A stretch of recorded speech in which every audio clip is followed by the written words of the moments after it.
All right, welcome everybody. I'd like to bring the meeting to order. This is the Historic District Commission. The date is January 14th, 2001. Time is 4:15. And this hearing was published in the Fairfield Citizen on January 1st, Friday, January 1st. Our alternate voting sequence tonight is Bohan, Clark, and Stack. I'd like to welcome Alyssa Stack. She's our newest commissioner. Hi, everybody. Glad to be here. And we're glad to have an alternate commissioner. So anyway, if we could go around the room and take the attendance. We'll start with Art. Did you say Art? No, I said let's start with the attendance, and we'll start with you. Oh, Art's here. Art Ravanas, Commissioner. Thank you. Chris Shea, Commissioner.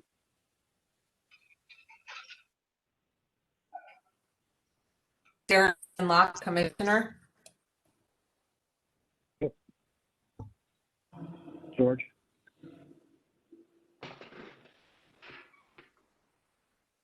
Can't hear you, George.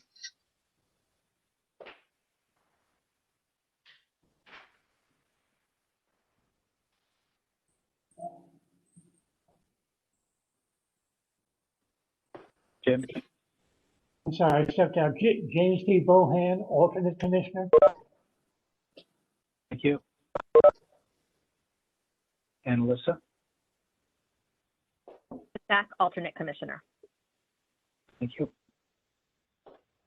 And George, I didn't hear you. He's here though. George Clark is here. And asking this evening is Rosina DeGron. So we'll start with the first item on the agenda, which is Jeffrey Rosen and Richard Mervis, 249 Old South Road in Southport, for property located at 249 Old South Road in Southport. For A, remove greenhouse windows and restore windows to match others, and B, new AC condensers. We have someone from Yes. 249. Yes, I'll be presenting. Can you hear me? Yes. Okay, good afternoon. I'm Margaret Browning of Browning Design, and it's fun to be on the other side of the fence here. Nice to see you all. Good to see you, Mark. So I'm representing Richard Mervis and Jeffrey Rosen, who just purchased this house. I'm sure you're familiar with it. It's an 1871 Italianate. They're doing some renovations to the interior, and the first thing that we would like to ask for, and I wonder, I might do a little practice screen sharing here because I haven't tried that yet. So let's see. Can you all see that? Yep. Yes. Okay. So you'll see here on the left side of the house, there's a sort of a greenhouse window. There are actually two. There's one on the rear side here that matches it, but that's not visible from the public way. But we think those were added perhaps in the 1940s or 1950s, and they are covering what were originally windows to match the others. And so we would like to remove those and restore the windows to their original look. The old trim is still there underneath, and whoever put those greenhouse windows in years ago had the foresight to actually keep the original sashes that went there. And so we found them in the basement, and we'd like to reinstall the original windows. So that's exciting to us. And the second part of our application is just the addition of a second AC condenser next to the existing one. It will be the exact same size, and they will both be screened with evergreen plantings. That's it. All right. Questions? We'll start with Chris. How about you?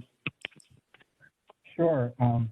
Hi, Margaret. Happy Hi. New Year, and thanks for your presentation.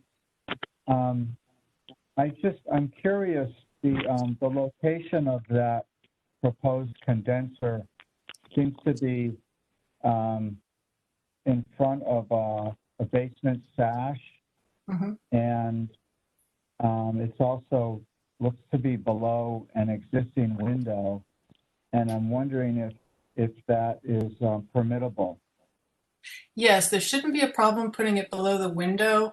And I tried to sketch it in there. It was a little hard to get it exactly, to look where it's to appear as where we intend to put it. But if you look on the survey that we provided, it's going to come forward of the other one just a little bit, just to clear that window well and allow some space to get behind there. But it's probably not going to be more than about 10 inches in front of the other one. It should just make it. Okay. Great. Those were my two questions. Thank you. Thank you. Thanks, Art. No questions. Looks good, Meg. Thank you. Karen? Hi, just one question. You said that you found the sashes in the basement. Are the original window panes still intact, or do they need to be restored?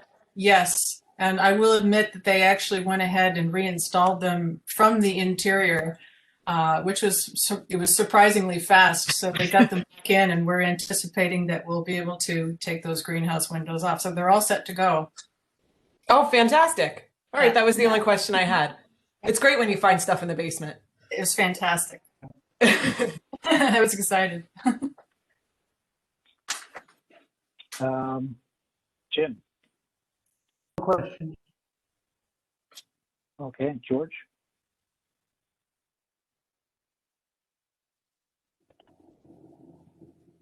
George?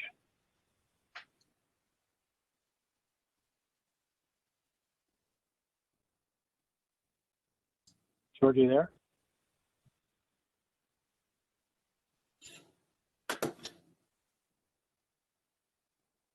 Okay, George is having audio issues. And Alyssa, do you have any questions? Question, thanks. Okay, thank you. All right. Thank you, everyone. I'm not sure what to do about George. Let me text him. Hey, Adam, I actually had a follow-up question, if that's okay. Yeah, sure. Go ahead. Margaret, just one thing I thought of that I forgot to ask earlier. What about the shutters? Are you going to put shutters on those new windows to match the existing? Yes. Okay. Yes. I should have put that on the application, but yes, Thank you. it's a good I point. imagine they'll be the same wood shutters with the hardware. And Exactly. they'll replicate what's already there. Yeah, we will replicate for sure. Thank you. Thank you. Okay.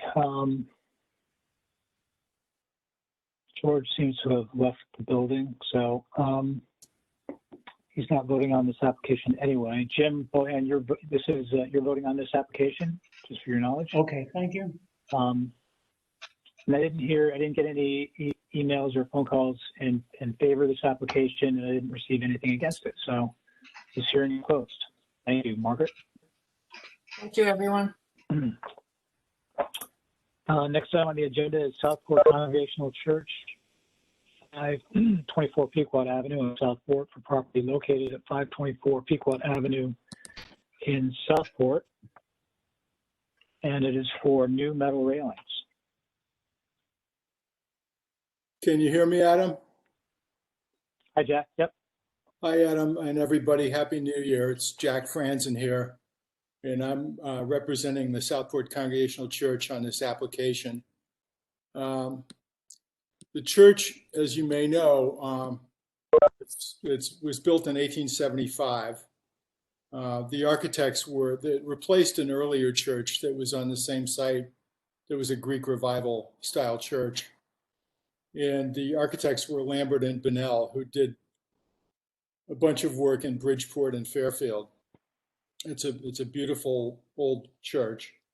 The existing church, it's stone, and it has broad stone steps leading up to all three of the major entrances on the church. And there's the main entrance is right here. I don't know if you can see I should share my screen here.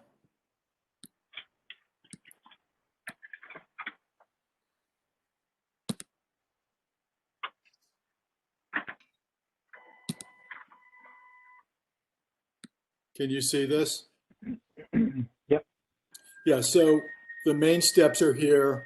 There's also a set of steps under the porte cochere. And the steps in question that we're talking about today are over here on the bell tower. And up until recently, those steps were very rarely used. Once in a while, if there was a wedding, folks would come out of that or go in, or the bell ringer would come and go out. But with COVID and attempt to socially distance people, when they have had in-person services, they noticed there were a lot of people using that door. And there is no railing on it. So what we're proposing to do is to install a new railing that will match. Over here, you can see the existing railing on the main entrance and the little details that it has. And the fabricator was good enough to draw a 3D image of what it's going to look like. It's going to mimic the existing rail. And it's going to be painted black. It's wrought iron. That's really the sum total of it. So if you have any questions, I can answer them for you. Okay, we'll start with Darren. No questions from me. Thank you. Art. None from me. Thanks, Adam. Okay, Chris. Thank you, Jack, for your presentation. I have no questions. Excellent. Jim. No question, Jack. Thank you very much. Thank you. George, do we have you?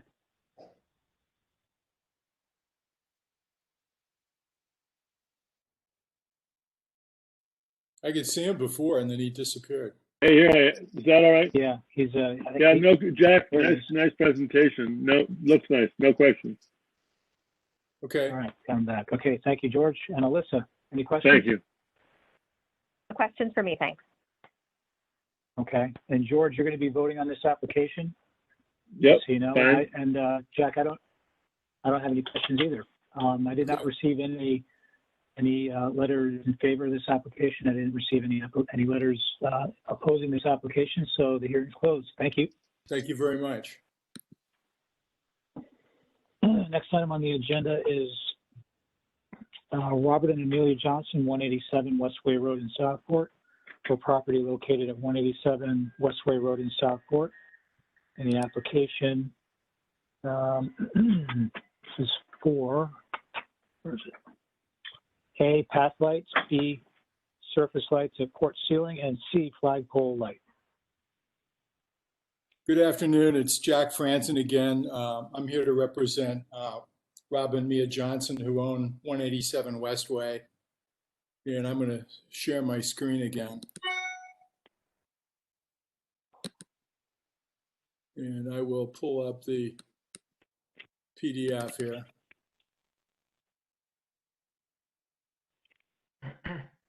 Here's the site plan showing what we are proposing. Basically, it's landscaping at the front of the house. The front yard of this property, as you probably know, is very large, and there really isn't any lighting there other than a light over the front porch. Access to the front of the house is by means of a circular driveway. Also, there's a side entrance. There's a secondary driveway that goes back to a garage, and there's a secondary entrance there.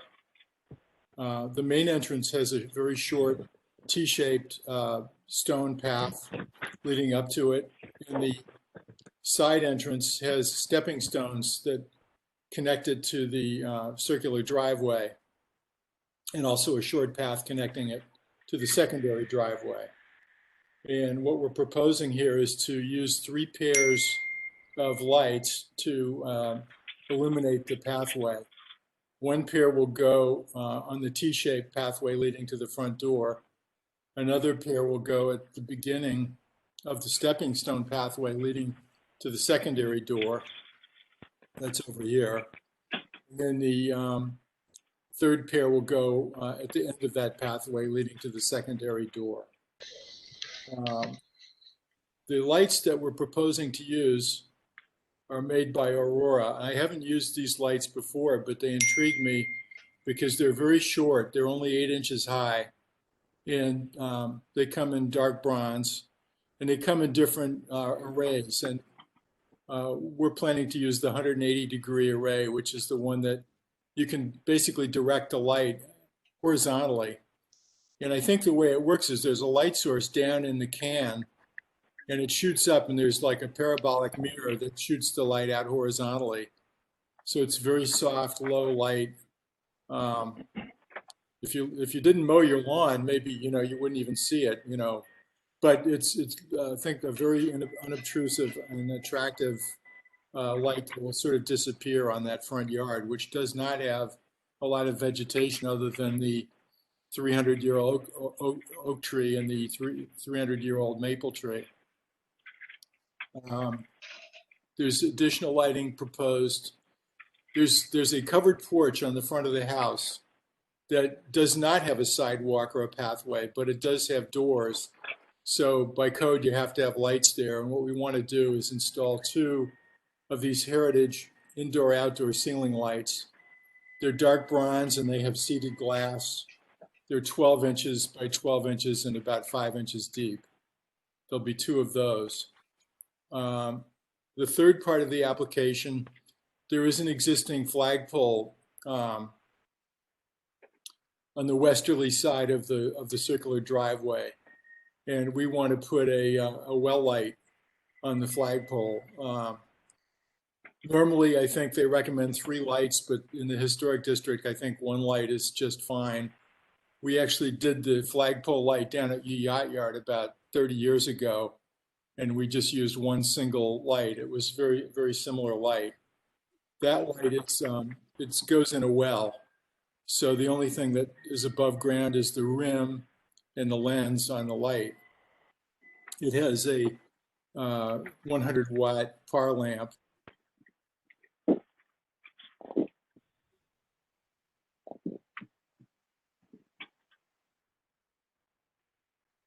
Sorry, Jack, I muted you by mistake.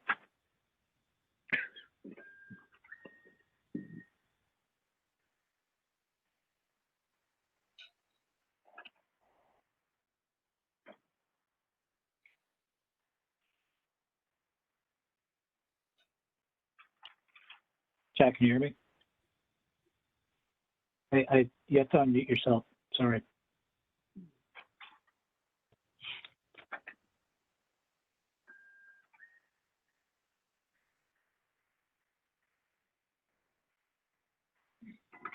Can you hear me now? Yeah, sorry about Welcome. Yeah, I don't Welcome know. back. Where did I lose you? that. Around the flagpole well light. Yeah, so okay, so the flagpole well light is this fixture over here. It's an incandescent and it's 100-watt par lamp. The only thing that's exposed is the rim and the lens because the fixture is buried in the ground. And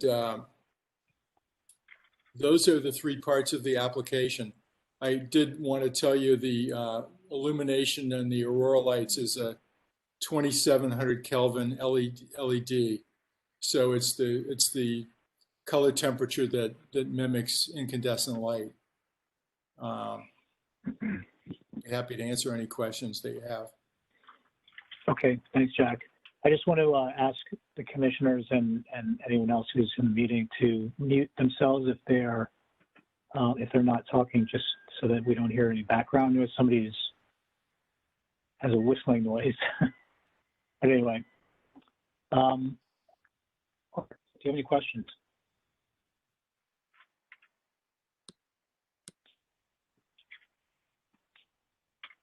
Art Provanis, do you have any questions? None from me. Thank you. Thank you. Okay, thanks. Darren, do you have any questions? No questions. Chris, questions? Yeah, hi, thanks, Adam. I think you had mentioned on that Aurora light, the path light, that you were going to use a bronze color, because what's indicated is it's not specified as to which color you're going to use on your submittal. Yes, Is that right? Was it going to be bronze? Yeah, it's going to be actually. There's a dark bronze that I think will look like what's, not that you'd see it next to this, but it's probably about the same color as what we're proposing on that recessed porch. Okay, and then it's not indicated on the submittal, but you did mention you were going to go with 180 degree. Yeah, opening. we tried to show that with these little arrows here, but yes, that's correct. Okay, all right, great. Those were my questions. Thank you. Okay. Thanks, Chris. Alyssa, questions? Question, thanks. Okay. George, questions? No, Adam, no questions. Thank you. Nice job, Jack. Okay. Thank you. Jim, questions? No questions, Adam. Thank you. Thank you, Jack.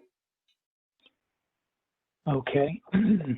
And I mean, just so I understand, Jack, these fixtures literally only project 1 1/8 inch up from the ground? The lights, the Aurora lights are 8 inches, but the flagpole light is like, you know, it's not, maybe not even 1 inch. It's just the rim and the lens. And that would also, I see, it's 8 inches. yeah. And your regs say, you know, so you can have 16 inches, but I think this would be, you know, even more unobtrusive than some of the other ones we've had approved. But it shows on the detail, the ground level is 1 1/8 inch below the top of the fixture. That's correct. It looks like it's buried. Yes, yeah, I'm sorry, you're correct. I'm trying to look at this at a micro scale here, but the 8 inches is not visible. Yeah, you're correct. Okay. That's what I was saying. I think if you forgot to mow the lawn, you might not see it. Yeah. Okay. Yeah, I don't have any other questions. Looks good to me. Alyssa, just so you know, you're voting on this application. Okay. And I did not receive any letters in favor of this application. I didn't receive any letters against this application. So the hearing is closed. Thanks, Jack. Thank you. Next item on the agenda is Michael Mombello and Julia Pearson, 71 Spruce Street in Southport, for property located at 71 Spruce Street in Southport. And the application is for A, a second floor bathroom addition, B, remove shutters in the rear yard, C, oil and stone driveway with steel edging, and D, bluestone stepping stones with grass joints. Good afternoon. It's Jack Franzen again. I'm representing the Mombellos on this application. They're at 71 Spruce Street, and I'm going to share the screen again here.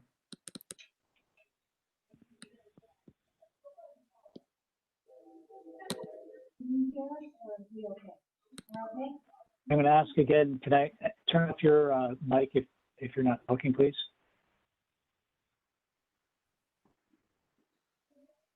So I'm going to start out with the site plan. The house is located on Spruce Street. It's a 1926 to 1927, according to the guidebook, what I call a half a house, because it's one of those houses that has 3 bays and the front door is off to one side, as if, at some time in the future, you could add another 2 bays and have a 5-bay house. And it's a type of house that was built, all over Fairfield. There's a bunch of them up in my neighborhood in Greenfield Hill. But this one isn't that old. It's about 100 years old, but there's some near me that are probably 200 plus. The front door is offset to the right side. There's a portico. And these homes were often expanded, but counterintuitively, they almost never just added the other 2 bays. And I'm not sure why that was, but probably because the wood would shrink and you'd be able to see it, if they just extended the roof ridge. I've seen a few examples where they tried to do that. It doesn't look very good.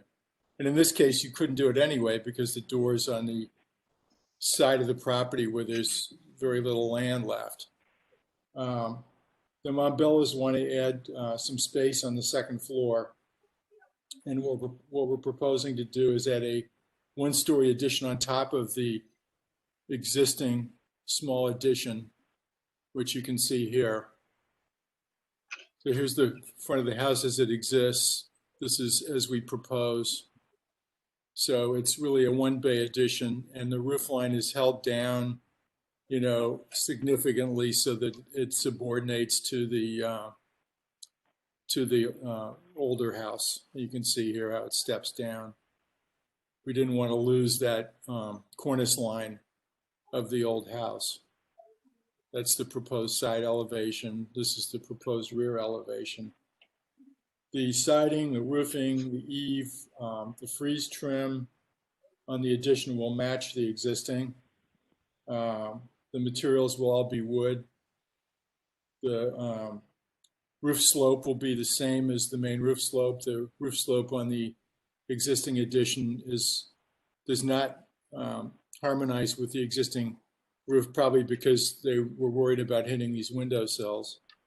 In addition to improving the house by adding this addition, we're wanting to line the driveway with steel edge and put a stone embedded in emulsion driveway on top. We also are requesting to remove the shutters on the back of the house, because the only 2 windows that really should have shutters are these, and the others are all sort of combo windows, where they're molded together either with themselves or with doors. So we would like to take those shutters off. And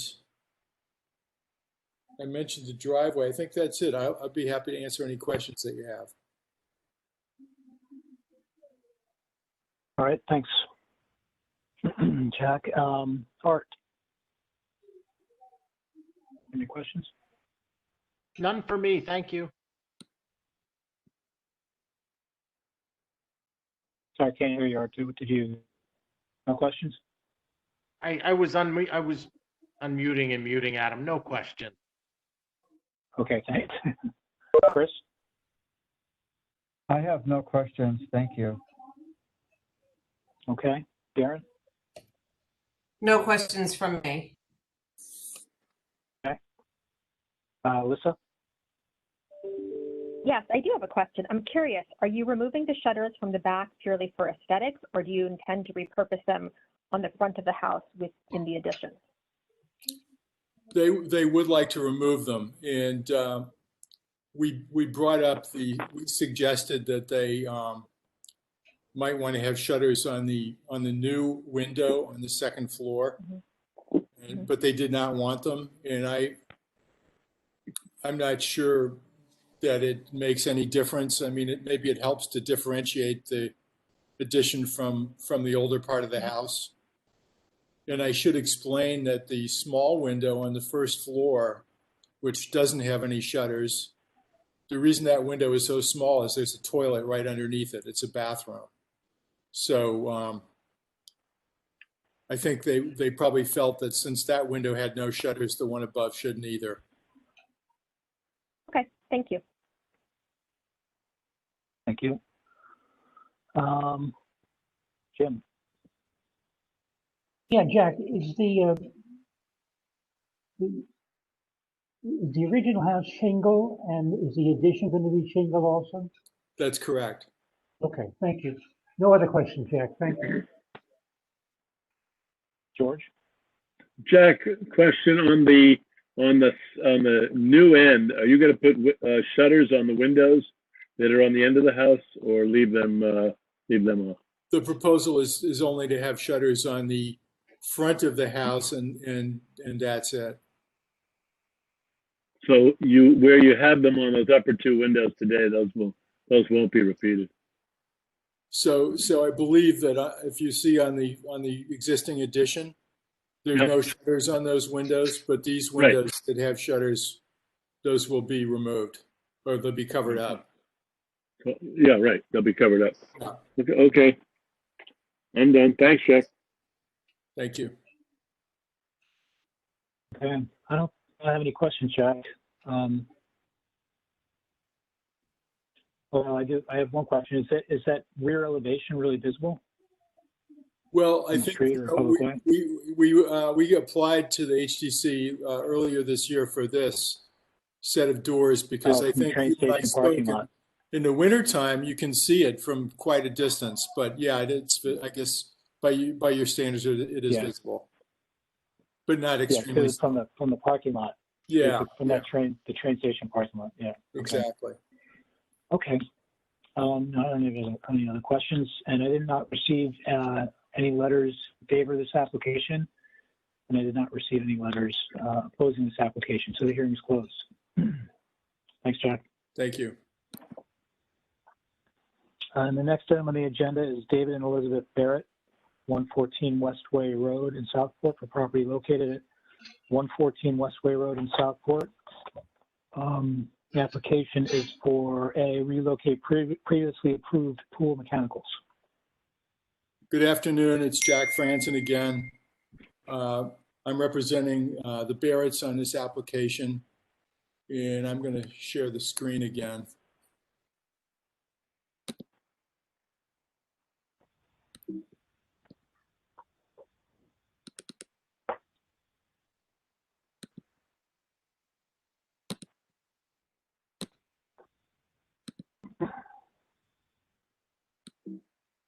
Oops.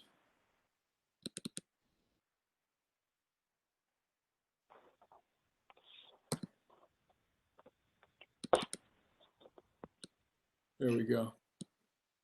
So looking at the site plan, the reason for this application is the Barretts hired a pool company, RI Pools, and the proposal that you guys approved was to put the mechanicals for the pool behind a garage. And the pool company, they're very experienced. They were very, very concerned about two things. One is, there was almost no way they felt they could avoid the roots of these two big trees. And that's why we put the pool where we put it, to not disturb the trees. So the pool company said, look, you already have air conditioners on this side of the house. Why not just put the pool equipment there and extend the screening across in front of the pool equipment and shorten the distance, and thereby not jeopardizing either one of those shade trees. So the proposal before you is just to do that, to place the pool equipment on grade, extend the evergreen screening around it. And the other good thing about it is we don't need to elevate it because that part of the site is above elevation 12, and this is in the AE 12 flood zone. So we think it's a better solution for a couple of reasons. And that's it. I'd be happy to answer any questions that you have. Okay, thank you. Darren? No questions. Art? None, thank you. And Chris? No questions. Jim? The same concern I had at the previous appearance is shrubs to screen the pool and the pool equipment from Westway Road. Will that still be done, Jack? Yes, absolutely. And you were right, because when I went there initially, I think I photographed it, and it was in the summertime, and the landscapers had come to do their fall cleanup, and they had cut down the whatever perennial grasses or whatever were screening the view from that corner of the creek there. So I made the Barretts aware of that, and their plan is to make sure that that whole east side of the property is screened, and also we'll make sure that the equipment area is screened up top near the house. Okay, thank you very much. No Thanks. other questions. George? Yeah, no questions, Jack. It looks like you've already started doing they did some screening planning already, so. Yeah, they were Yeah. out there doing that. Yep, it looks good. Thank you. Thank you. No questions. Okay, thank you. And I do not have any questions, Jack. I did not receive any letters in favor of this application, and I did not receive any letters against this application. So the hearing is closed. Thank you. Thank you. Next item on the agenda is Chris and Haley Milligan, 75 Old South Road in Southport. The property located at 75 Old South Road in Southport. The application is for a 30 kW generator moved to front parking court and screen with 6-foot high evergreen hedge, and B, landscape lighting. Hi, Adam. This is Jonathan and Historic District Commission. This is Jonathan Hopkins with Catherine Herman Design. I'm representing Chris and Haley Milligan. And can you guys see my screen here of the lighting plan? Yep, you can see it. Okay, great. So I think this must be the old application. We submitted a new application, but it's just the revised lighting plan. Okay. So just for a note for that. So I'm presenting a reduced lighting plan with less fixtures. I'm sorry? Yeah, go ahead. Never mind. Yeah, so we reduced the fixtures. We've removed the in-grade well lights and the uplights in the rear. We also, so we've reduced the scope by about 12 fixtures less. And the lights that remain are path lights at egress and lights in masonry at steps. So I'll just take you real quick through the fixtures. So these units, this path light here is an unfinished brass, a 2-watt unit in a warm 2700 Kelvin light. And this is the step light here, and also an unfinished brass. And these are for the masonry walls and steps here. Along the back, this is a 12-foot wide landing that steps down into the rear yard. And then we have one piece here at the front parking court and another in grade on this wall here for these steps. So these are all soft intensity.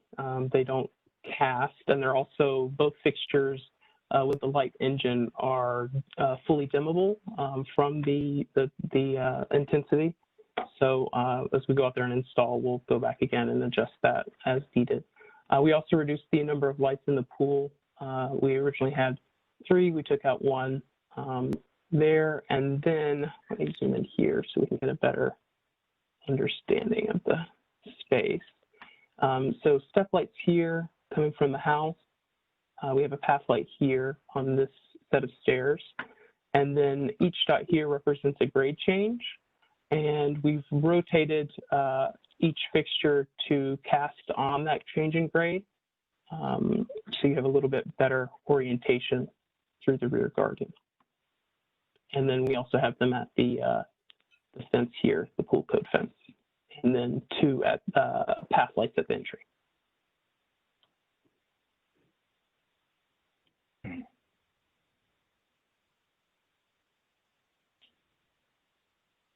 Okay, your presentation? Yep, that's it. Okay, great, thank you. Chris, do you have any questions? Yeah, thank you for your presentation. I printed out the material that you submitted, and unfortunately I printed it on 8.5 by 11 paper, and between this and what I'm seeing on the screen, I can't tell how tall the proposed path lights are. Could you? Great question. So, oh, I'm sorry. Oh, I was just going to say, would you mind? It looks like it maybe says 18 inches, but I can't be sure. They're 16.9 inches, the unit, but then according to the regulations, we're limited to the 16 inches. So I made a note in our lighting schedule here for them to be set at 16 inches height. Okay. And these are in perennial beds, so there is some foliage that it needs to cast over. Otherwise, I would have gone with, something a little more screed at like 12 inches or so. Okay, and how visible will these lights be from a public way, in your estimation? So I would say in the rear gardens, this is all evergreen screening. It's a double layer. These are 12 to 16 inch doorways and hollies. Then in the rear, we also have evergreen hedge here.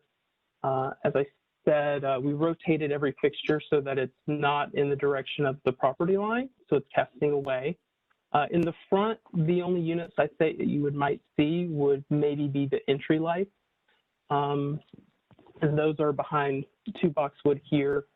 And we also have it's about a 3-foot tall wall here. So it's just illuminating the front porch area. And then we do have a fixture on the parking court wall, which is facing downward. And that's just so, because this area is a little tight, we just want to make sure that it's illuminated for cars parking and moving in and out of the space. And I guess just a note on that, this fixture is a single spot, or not spot, but 15-degree opening. So not this unit, but this.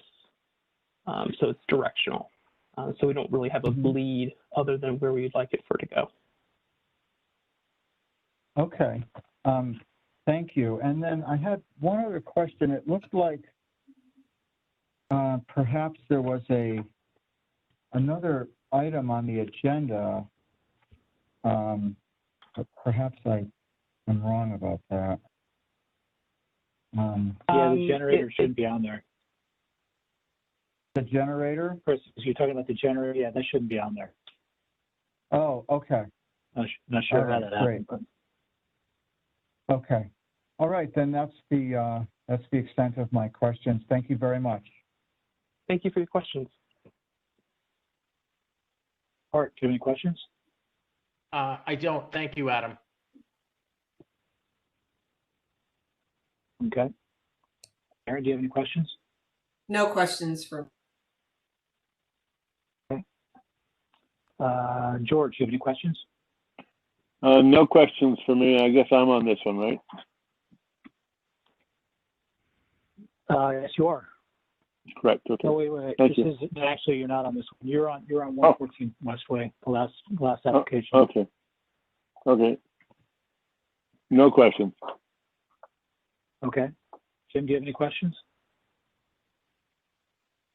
No questions. And Alyssa, do you have any questions? Not. And you'll be voting on this application, Alyssa, just so you know. And I do not have any questions. Jonathan, did not receive any letters in favor of this application, and I did not receive any letters opposing this application. So the hearing is closed. Thank you. Thank you very much. Next item on the agenda is the Pequot Yacht Club, 669 Harbor Road in Southport for property located at 669 Harbor Road in Southport. George Clark will be recusing himself, and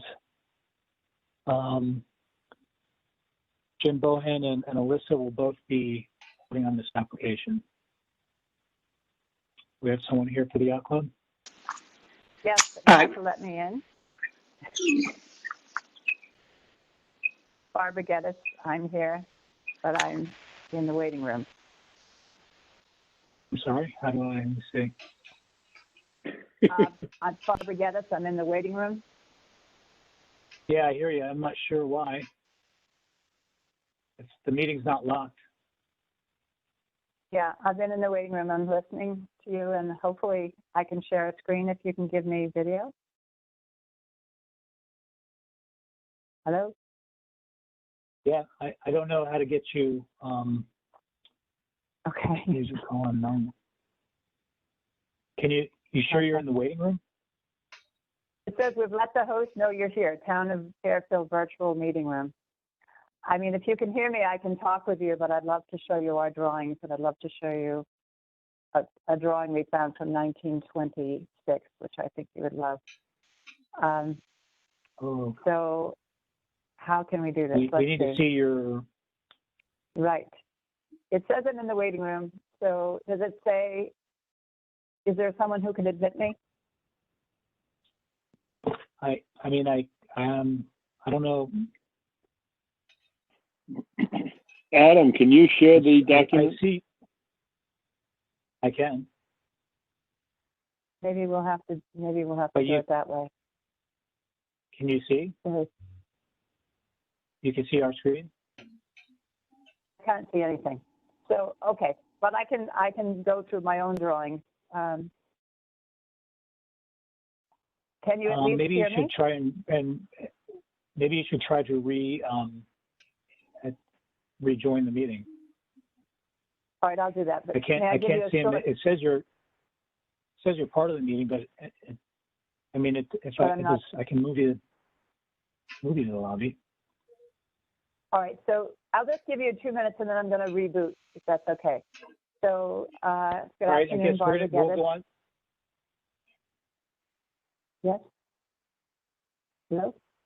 Well, we need to see your application. You have to present the actual application. Yes, I have it all on my screen. All right, I'm going to have to then reboot this. Is that okay? Okay. We're going to move on to the next application, and we'll come back to you. That's perfectly fine. Sure. Okay, great. All right, thank you. Sorry about that. The next item on the agenda, Matt O'Connell and Drew Coyne, 175 Old Post Road in Fairfield for property located at 175 Old Post Road in Fairfield for A, in-ground pool, B, fences and gate, and C, pool equipment. Thanks, Adam. Can you hear me? Yes, hi, Matt. Okay, great. Hi. Hi, everyone. This is Matt O'Connell, and I will share my screen as well. Alrighty. For those of you that were on the November hearing, you'll recognize some of this. We had submitted some things for approval during that hearing that were not approved, and so we've incorporated all of the feedback that you had provided to make those adjustments. And our landscape designer also spoke with Adam. Thank you very much for taking the time to discuss with her.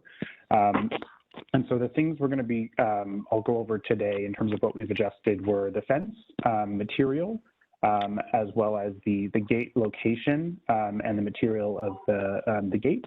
And then also the pool equipment was not an issue last time, but we've made an adjustment as to where that's located. And so we additionally have a lot more visuals and just renderings to provide more clarity as to what we were proposing and seeking approval for. And so hopefully that will help provide clarity as well. So I'll move on, specifically starting with the detail itself regarding the fence and the gate. So the fence that we're proposing is the pool code mesh extending from the front corner of the home here across to the existing fence. And I'll show another specific rendering of that so you can see it in a bit more detail. There would be a gate here to the side of the home. And the feedback on the original application was that we originally had a gate in the middle, and there was a concern that it might be visible, the pool might be visible through that, both given the location and that it was a picket gate. So we've made an adjustment to move it over to the side so that it would not be in the line of vision of the pool. And then I also will show a detail of the specific gate that we're proposing, which is now a solid gate as opposed to a picket gate, and so it should not be visible. As I mentioned, the fence itself is the pool code mesh, which was an additional adjustment from the last application. And as before, we're intending to have it entirely screened on either side with a hedge that will be procured at kind of the 4 to 5 feet height and can grow to 6 to 8 feet as needed. I'll show some additional detail that on the next one, but just as well, the pool equipment will be back here in the rear of the property. Looking from the front, this is what the kind of screening would look like. The fence is shown just for purposes, but again, it will be entirely screened. And so the gate will be, as I mentioned, here to the side of the home. And it would be a 4-foot wide gate to kind of be also 4 feet tall, fully solid, and so there wouldn't be anything through there. And then just as a note as well, I'll show you some photos of the property itself, but where this is on the property, it's about a 6-foot elevation from the road. And so given that, plus the fact that it will be a solid gate and now to the side of the pool, it should not be visible at all from where the pool is from the public way. So just as an example, the gate will be solid like this, except it will be, without the arch, just to show what the solid would look like. And then it'll be essentially like this, embedded within the hedge itself. And then just for some photos of the property itself. So this is from the front of the home. The fence, as I mentioned, will kind of extend out from the side. This is from the side angle. And it will run into this existing stockade fence that we have there. And this is just to show what the view from the public way is. So as you can see, there's an elevation there that, the pool would be entirely obscured in general, given that it's an in-ground pool, but again, with the screening will be additionally obscured. Another angle from the front, and this is the angle from inside the yard, just to kind of show the additional elevation. So that is our application. I'm happy to answer any questions that you may have. Great, thanks, Matt. Chris? I don't have any questions. Thank you. Thank you. Okay. Art? No question.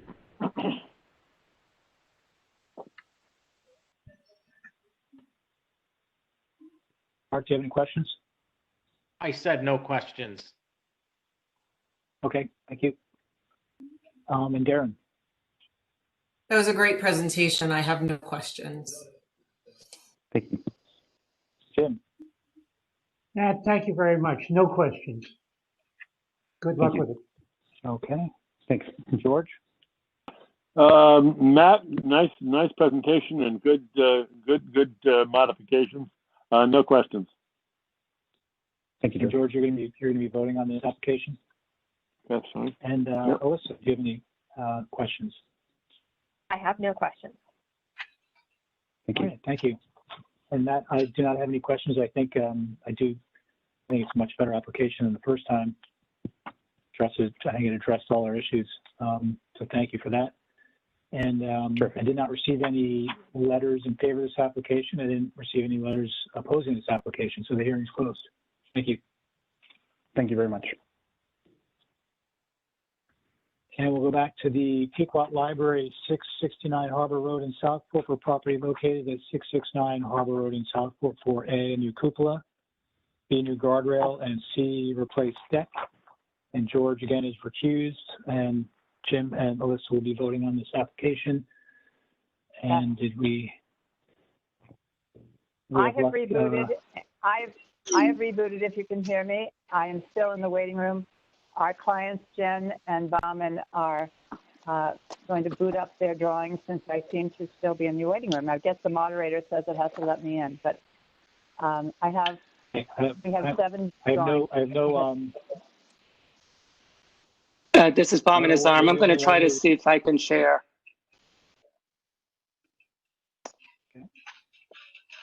If you can, Bowen, that would be fantastic. And I was good when I tried it from my office in Southport. When I drove up here to the boondocks, I think that's what happened. Tower. Okay. Bauman, I'm counting on you. I'm afraid I'm on a iPad and it's not allowing me to share my screen. I don't know if there's a special screen share. Hold on one moment, please. Adam, can you share the ones on file? Yeah, I can. I think that would start. That would give you. Yeah. On the screen. It appears like that would count. Because I'm looking at the city file. I mean, I can resend this as a PDF to all of you. Okay. There you go. Somebody share. There it is. Open it. There it is. This is Bauman's arm. I have the. There you go, Bauman. Okay. So, Barbara, would you please tell me which screen you would like me to start with? I'm on the last page right now. You should start on the very first page, the title sheet and location plan. And Okay. we'll explain. The Pequot, like many of us, suffered in Hurricane Isaiah, as we all suffered. And we have 3 things to bring to your attention that were fairly devastating at Pequot. Thankfully, no harm to any person, all about the building. So we're going to show you some various before and after photos from the public way of what we're proposing. The 3 areas of impact, Bauman, if you go to number 3, past the site plan. The 3 areas of impact first is the deck and railing plan, which is sheet number A101. What I first have to point out to you, and I would have loved to show you, but apparently I'm up here in the boondocks, is the senior clubhouse was originally, as many of you know, a hardware store. And in 1926, the architects Bichler and Burley were called in to revamp that hardware store, which comes from the 19th century and had already been renovated twice already, into a clubhouse. And they leased it to this new group of people to make it into what it is today. The interesting thing is that building in 1926, the drawing that I will show you later, looks somewhat pretty much like today, but interestingly enough, that the original cupola of 1926 looks exactly like the replacement one we're going to show you in a few minutes. The clubhouse was and remains brick, and like its uses, it has verandas toward the beautiful Southport Harbor. On the first floor, it was built out as a main room, and in 1926, the second floor was unfinished and left to be the men's locker room. The side porch toward the green toward Terry Green is inaccessible, but is a beautiful detail. So we have followed all the lines of that in looking at these 3 areas. As you know, the cupola literally was blown off, and we took pictures of what it looked like in its pieces out in the storage yard. Pieces of the deck were destroyed. The rail, which has already had several metal flying buttresses over the years, also needed to be replaced. So these are the 3 items in front of us today. The other thing I ought to say, because it's a curiosity, is that the original footprint of the building is not 90 degrees. And when we started to measure, we found that making the veranda replacement 90 degrees is great, but the building itself, as you can see on that sheet, is a bit of a polygon. So we had 3 challenges. How to replace the rail that was A, not sturdy, B, not sturdy for some time, C, be safe, and from the public way, even using the modern viewpoint of safety, somehow look as much like the existing as we could and yet be safer. The existing rail is only 28 inches. A modern rail would be 3'6", as you all know.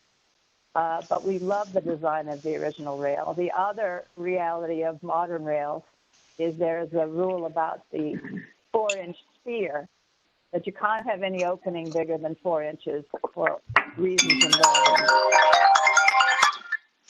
children and people falling and so on. So we had some real challenges that we'll show you in a minute, number one. Number two, I'm going to move on to the deck for a second. The decking structure, we believe the decking structure is ash.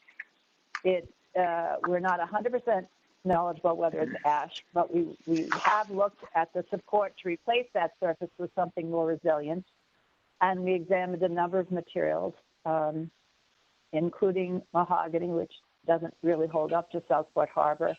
And we're going to show you and recommend to you Ipe, which is a beautiful material that does start as a very dense brown color and age beautifully into silver gray. It's a bit of a tricky material, but it's used all the time in salty air, not for the faint of heart, and that you use stainless steel screws and so on. But that's the second piece. And then the third piece, if you want to go to the number 3 sheet 102, Bauman, the cupola. Yep. The cupola is very interesting.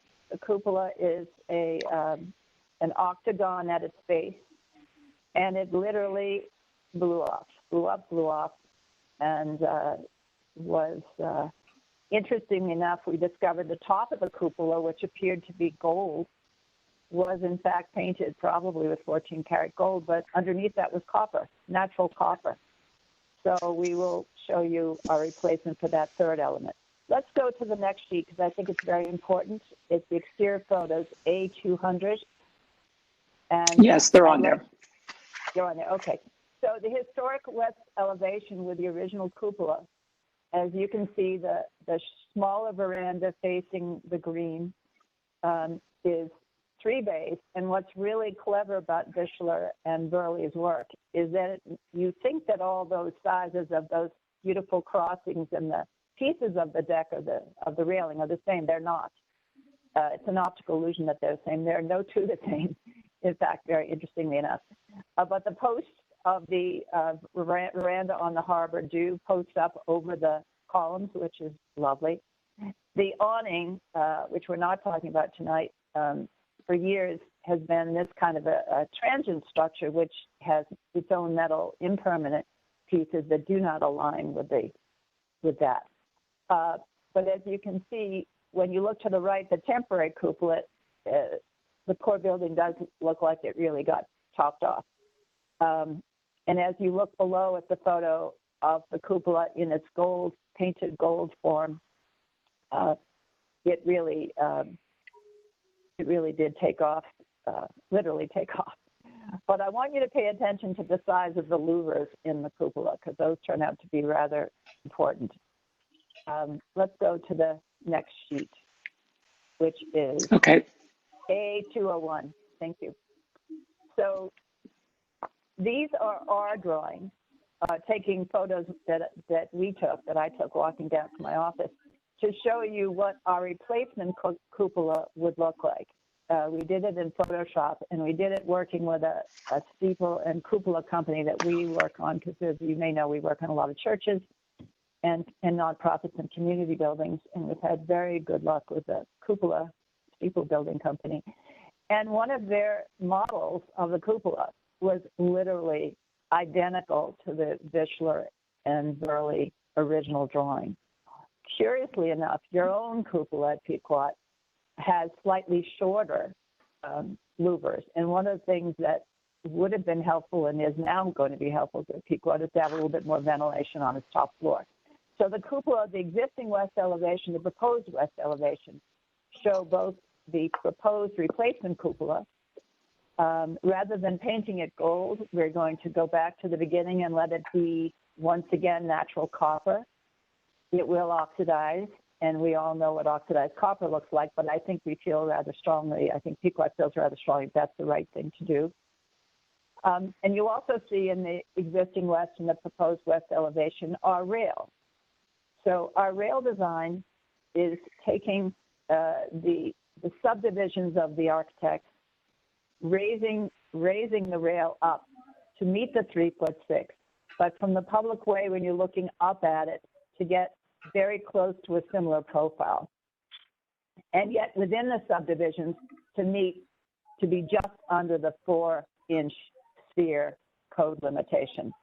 So what we're trying to do, and what we're proposing to do is something that's very, very much in the same close family of what's there, but something that will be extremely safe as well and meet the current code. You can see the plywood around where the awning was, and we're not per se talking about the awning tonight. We're looking for a solution, an elegant solution that we are going to take a little bit of time to figure out. If you look down on sheet number A202, we tried to get every view for you so you could see the existing and then see what was proposed, because the lattice work we're proposing is, again, it's a very, very similar lattice work. We measured everything, but it adds a few more members below in order to meet the guardrail criteria. So we were trying to very, very tightly keep to the spirit and proportion of what's there, and yet raise it up to be safe. So that's the concept. What I would have liked to show you, Bob, and I don't think you have that, is that original drawing from Vischler and Burley, the 1926 meeting minutes from the Pequot the other night, and I have it on my screen, but you don't. Merely to say that in every respect, if you can pull that up, it would be a beautiful thing. I merely want to say that we're trying to be extremely faithful to what it was like before the hurricane, even in 1926, but also be very cognizant of safety and an elegant framework. So those are our three items for tonight: to replace the cupola, and if Bowen can show that drawing. I'm afraid I'm worried about leaving this screen, whether I'm going to get back on it or not. So all right, don't worry about it. So the cupola in our drawings on A102, if you look at that drawing, A102 again, the cupola louvers are a little bit taller than what was there from 1926 to 2020. They are ironically identical to the 1926 drawing. The bell-shaped top, which has been 14-karat gold paint, will return to being copper. Thankfully, we saved the weather vane, and we have to mess around a little bit with the base at the roof to make sure it's sturdy. It will have a crane lifting it and so on. That's number one. Rail, to go back to A101, I want you to look again at the rail. The rail dimensions are 3'6" tall, and as you can possibly see on the east and the south, the macro dimensions, the modules within the 9 pieces on one side and the 12 on the other, just like Vischler and Burley had, are not exactly the same. They even vary within themselves, which I think is a very clever thing that they did. And you can see 2'11", 2'9". It's an illusion that they carried off very beautifully to give you the sense that they're always using the illusion. Every single piece of this will be slightly less than the 4-inch sphere, so it will definitely stand the test of any guardrail design. So that's the essence of it. We would like to put those 3 items back together with Pequot and give it and in all 3 cases get some really good warranties and frankly have increased the level of safety. I'll stop now since you can't see me. It's okay, but at least you can see the drawings. Let me stop. Questions? Hello? Anyone there? Oh, thank you. Chris, do you have any questions? Yes, I do. Thanks, Adam. Thank you for your presentation. I was curious, the new proposed cupola that you have on drawing A102. Yeah. There aren't any dimensions indicated on that as far as the height of it. I wondered if you knew how tall it was. It is exactly the same height and breadth of the existing cupola, and I have that in another drawing, which I'm going to open it while you guys are talking. It matches in every single regard the height and the width of the existing cupola that's on the ground. The only difference is the louvers. Sorry, so if the louvers are taller on the new cupola, how could it match in every aspect of the existing cupola? Okay, so what I'd like to show you is the height between the existing cupola, between the base on which it sits and the underside of the copper bell is 3'11". That's what you had before. The dimension that we have on this new cupola is 3'11". Within the 3'11", the existing louvers were only 2'9½". These louvers are 3'9". So they raise almost to the underside of the bell. So we've taken the exact dimension of what's there today on the ground, and you can see it yourself. I have some fascinating photos of it because the guy signed the inside of it. So we're taking the exact proportions and merely dealing with the louver design, the rounded louver design to let the louvers be vertical. In the 1926 original drawing, ironically, as I said, the two architects showed the louvers the way we're showing them now, the full height of the 3'11", 3'9". Okay, thank you. And then where the copper roof on the bell of the cupola meets looks like there's a crown there on the cornice. What's that material? Most of the cupola, except for the bell, will be aluminum, and it will appear to be the exact same colors it's showing what it is today. The whole bell piece, the whole top piece will be copper, and as you know, copper and aluminum need to be able to work together in a distance way. So the top bell piece will all be copper, and that's an exact emulation of what was there. In fact, we have those pieces. I'm sorry to interrupt. The copper, the roof is clearly indicated as copper. I'm curious as to what the material is in the crown below the copper. Oh, below everything, the whole rest of the cupola is aluminum. So you've got copper directly in contact with aluminum? No, that's what I said. This company, this is how they have a separation between the two materials because they are materials that need to have a separation. This is how they make their cupolas and steeples for 100 years. And that's how we've used them before. But it's metal. It's not plastic. Oh, there's no plastic. It's metal. Oh, yeah. Oh, no. All metal. We've used them on a couple of churches, and the other obvious reason that it works beautifully is they know how to do it, and it's lighter weight, and it is also made in a way that is not combustible. So we're very happy that it will be not combustible. Thank you. And then also, so did I hear you say that you're going to repurpose the existing weather vane on top of the new cupola? We're hoping to. Jeff promises me he has it hidden, protected somewhere, but that's what I've been told. So obviously we'll have to refinish it.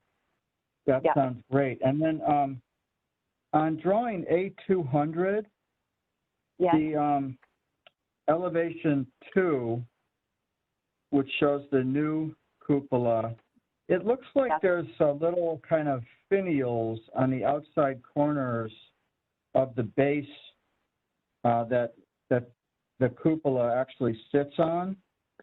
And those I can't tell, but it doesn't look like those existed on the existing cupola Yes. What's so that? If you look at, can you look at a photo on A200?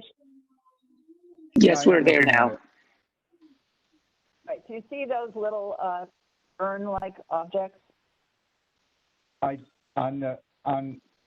see On the them on the. photo, on the photograph of the existing. Do you see that? Do you see No, I can't make that out. All right. So in the base, Simon, can you open that drawing again, A200? Yes, it's on We the have it screen. up on the screen. Yeah. And I have On the it screen. blown up, but unfortunately, it's not showing all the details at the base. All right. Those little pieces are not. We couldn't find those little pieces on the ground. It doesn't mean we don't know where they are.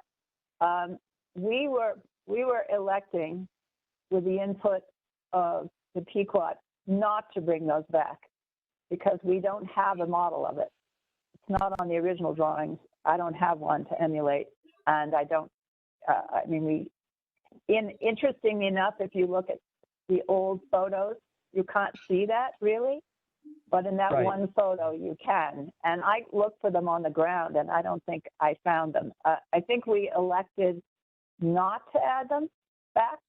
Okay. Since obviously they weren't functional. I mean, if someone has a very strong feeling about it, I mean, I'm sure we could go find it, but it didn't seem to be extremely functional to us. I'm sorry to interrupt. The reason for my question is because on the other elevations on 201, it doesn't appear that those urn type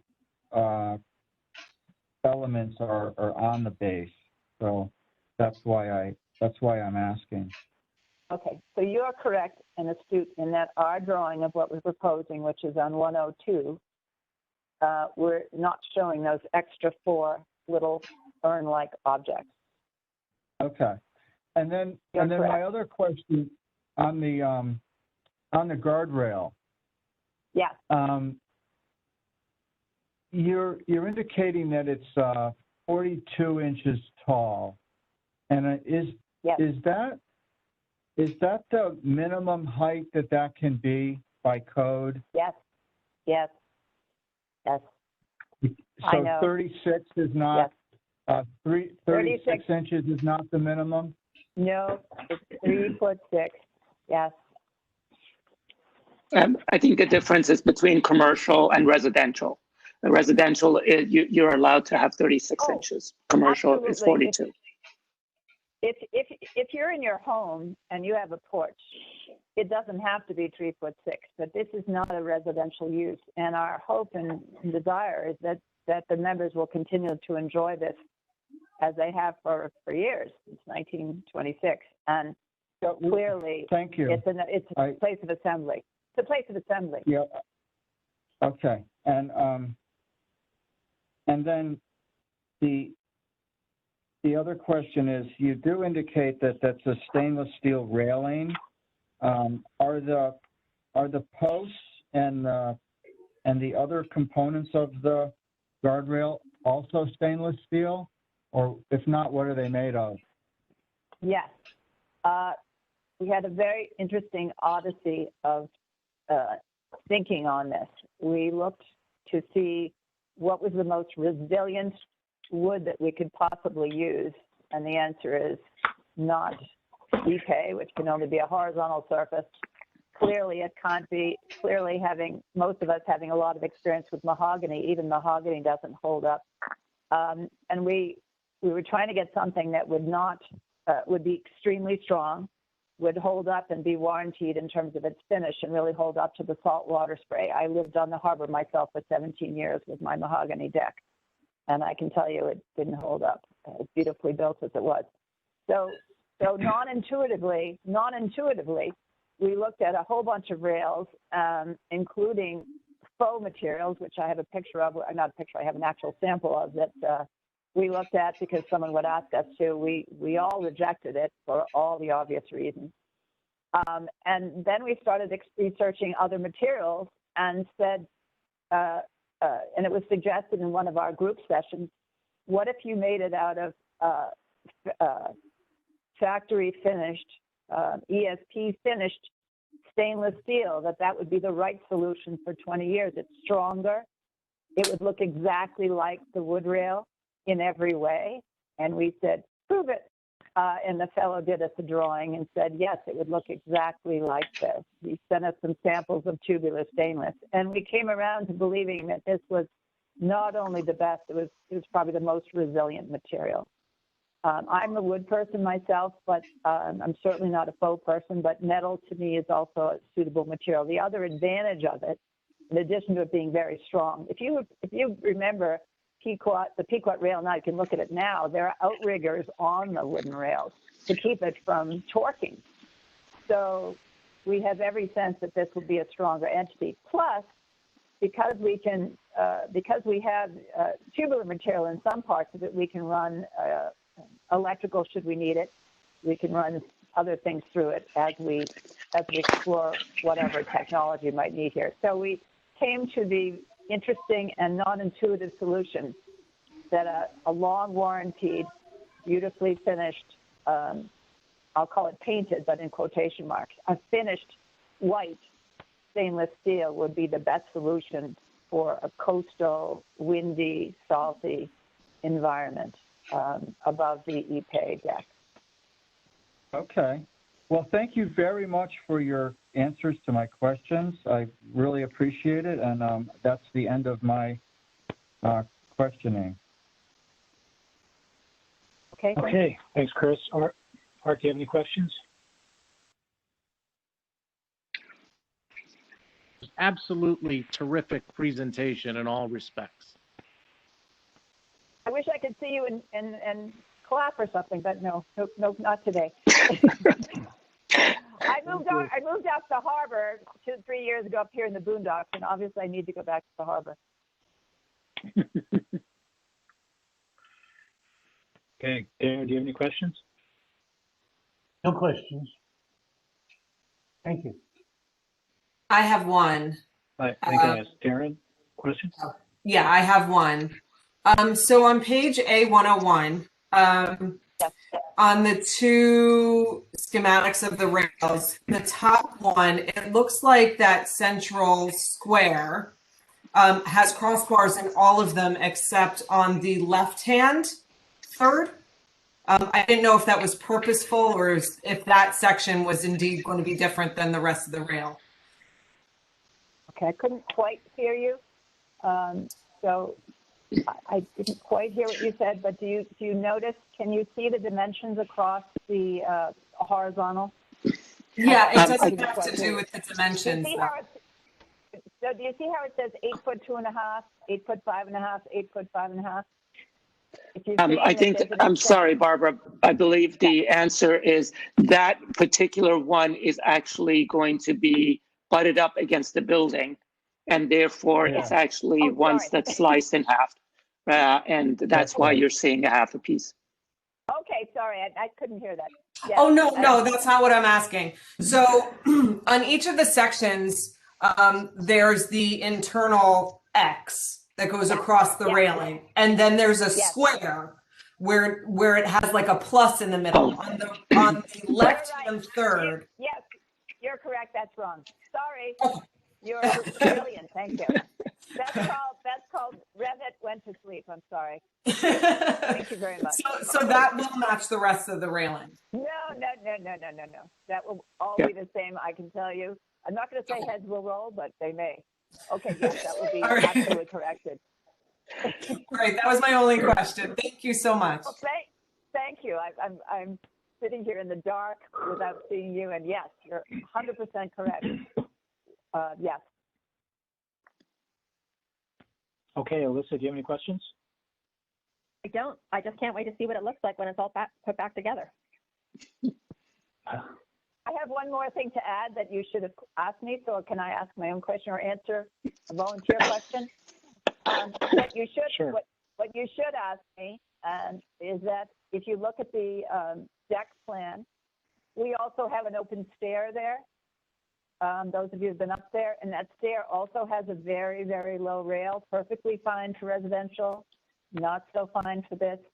So we've asked the manufacturer of the rail to also replace the rail side of the stair.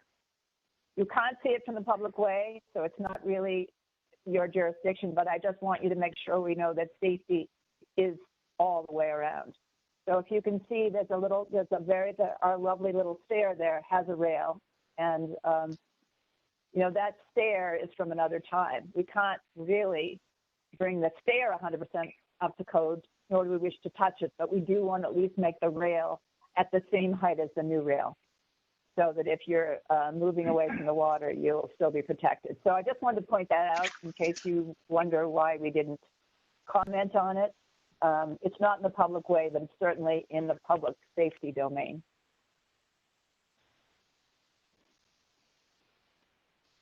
Okay. Well, if you do anything to that railing, you're going to have to, I mean, we determine whether it's visible or not. It's not up to you. The country club is considered public way. Yep. And therefore visible.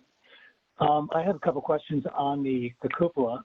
I mean, if we go back up to the cupola drawing. Yes.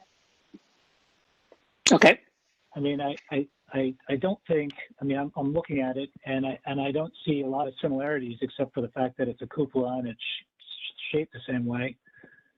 And number one, it's wood. It's a wooden cupola and you want to change it to aluminum, which is, in my opinion, it's like doing a clad window, which we don't like. We don't approve clad windows. I feel like the proportion of the roof on it is different than the existing. There's a bigger overhang on the crown. There's another transitions between the bottom of the crown, and there's like a piece that runs around. So there's almost like a foot between the bottom of the crown and the top of the louver. And then on the bottom as well, there's also a bigger space. And the base is wider and it's closer to the roof. I mean, the whole thing doesn't look anything like the original cupola. I'm sorry, what page are you looking at? Well, I'm comparing the picture. Yep. You know, could you tell me the drawing? The existing picture. It might be on A200, right? Yeah, it's the one. It's 200. Yeah, bottom left corner. The next picture of the cupola you have.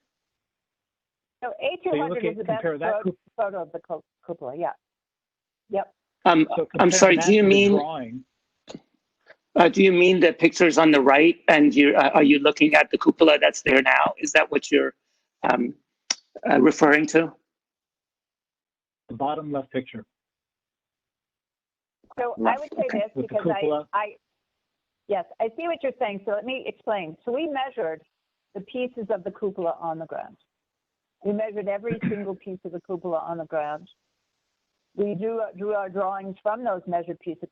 By the way, it's fractured into pieces. There is no drawing of exactly, you know, what the relationship of the roof was from day one. There is no such drawing that's in existence. So, but we measured the pieces of the cupola of the ground. What we sent to the cupola steeple company were those dimensions to give us exactly the same dimensions as I said before.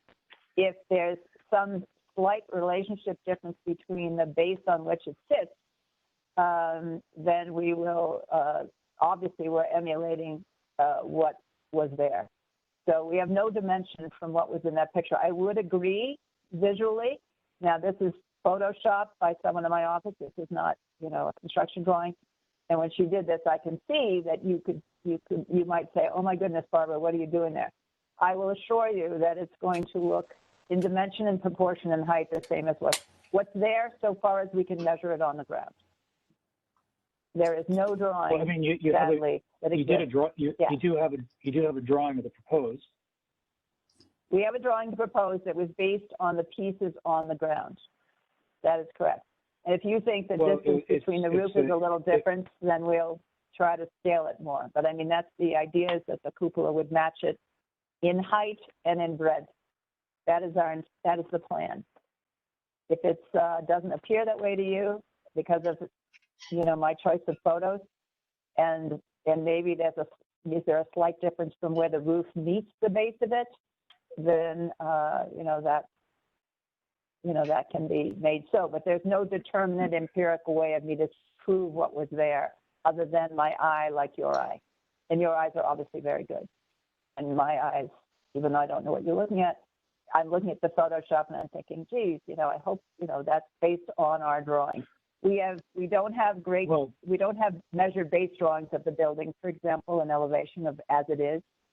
We have a beautiful survey and we have some scan drawings. So there may be a ever so slight proportion difference. And if so, our intention and our plan is to emulate proportions of what were there. Not to make it bigger or taller or anything. The only difference we were looking for, two differences, is to make the louvers taller, but not change the height.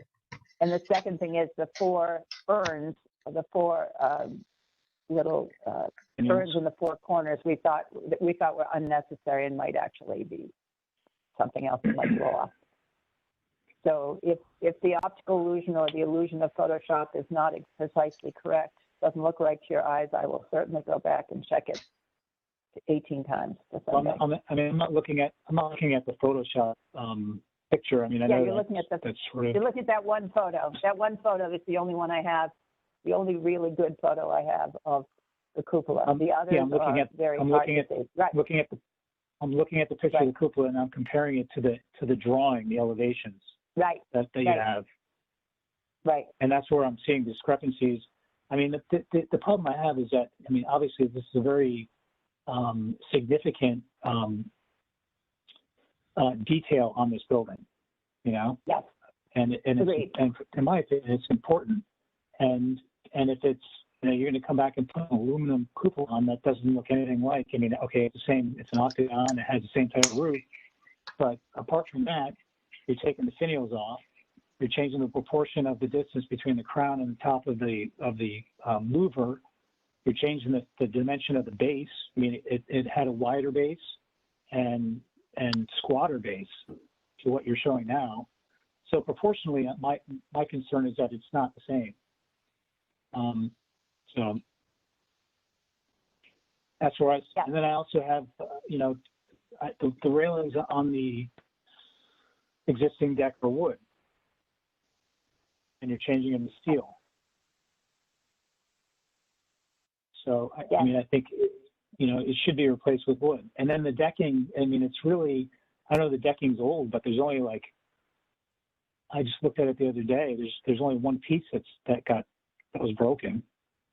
One little section. The rest of it, I mean, it's tired, but it's not, it doesn't seem to be damaged to the extent where it needs to be all pulled up and replaced. I mean, do you disagree? Yes, I do disagree. Well, I mean, I think the decking replacement is a repair. I mean, the decking is a replacement of the wood. I took some pictures of it. I took some pictures of it. You can't see it, but I could share with the commission the pictures that I took of the existing deck. I mean, there's only one little, like two planks on the very edge of the deck that have been damaged. I'm sorry, this is Baman Azar. When we do the railing over, we have to actually take off many of the areas where the decking is. And so once we start doing that, there's going to be quite a bit of difference. I mean, the railing doesn't seem to be damaged either. Oh, the railing is actually quite unsafe, and the height is not according to code and the safety. I know it's not the code. I know it's not the code, but they have. I mean, they had a wire up there to make it high enough, right? No. I think it's grandfathered in. I mean, is the town making you change it for safety reasons? Can I want to go back to Google, but let me talk about the rail. This is very important. It's a very important piece. Grandfathering.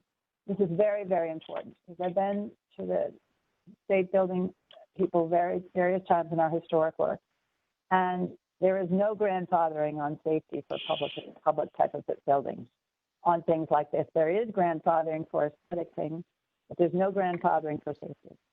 And I've Is been the town through this making you many change times. it? The question. Is the town making you change it?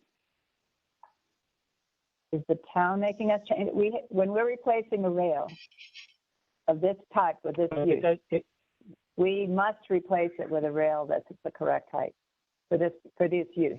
If the Pequot wants to continue to use beneficially their use, which they do, as a clubhouse, that use with this rail does not comply. I mean, it's been this way for many, many years. So that's true. The only reason that it's coming up is because you want to change the deck. Is that right? No. I mean, okay. No, that is the rail, pre-existing rail. If you looked at it, which you did, obviously took pictures, so that's great. Has some supports outside of it to hold it together. I don't know the story of that. And it's 100% stable. It's going forward to continue this use and to increase the beneficial use of the Pequot Club. It should be a proper rail for the state building code.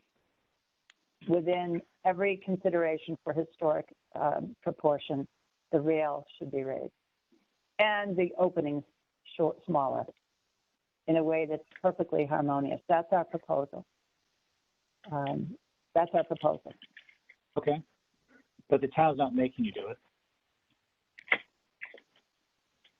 As a code issue, and the club is just deciding it's time to make it code compliant? Right now, there's no access to this deck. It's cordoned off. So right now, we don't have beneficial occupancy of that floor due to the damage. So I don't think I can say they are not doing anything. Is the town making you do it? We were asked, the Pequot is trying to continue and extend our beneficial occupancy of our second floor for our members in the safest way that we can, given the damage that we experienced. Okay.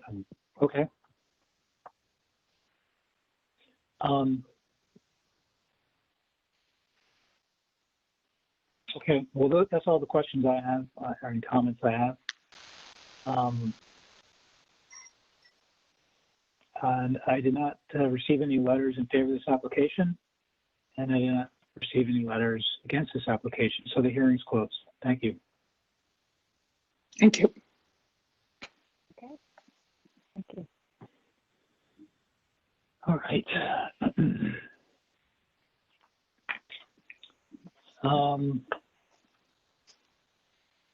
The last time on the agenda was 1170 Hillside Road, but their application was never fully completed, so we'll not be here considering that application this evening. So we'll go on to considering the items, starting with first item on the agenda, an executive session for Jeffrey Rosen and Richard Mervis, 249 Old South Road in Southport, for property located at 249 Old South Road in Southport. The application is to remove greenhouse windows and restore windows to match others and to be new AC condensers. Do we have a motion?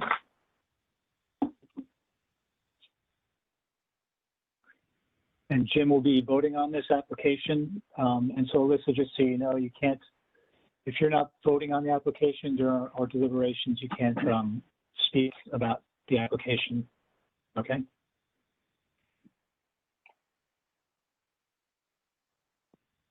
Anyone want to make a motion?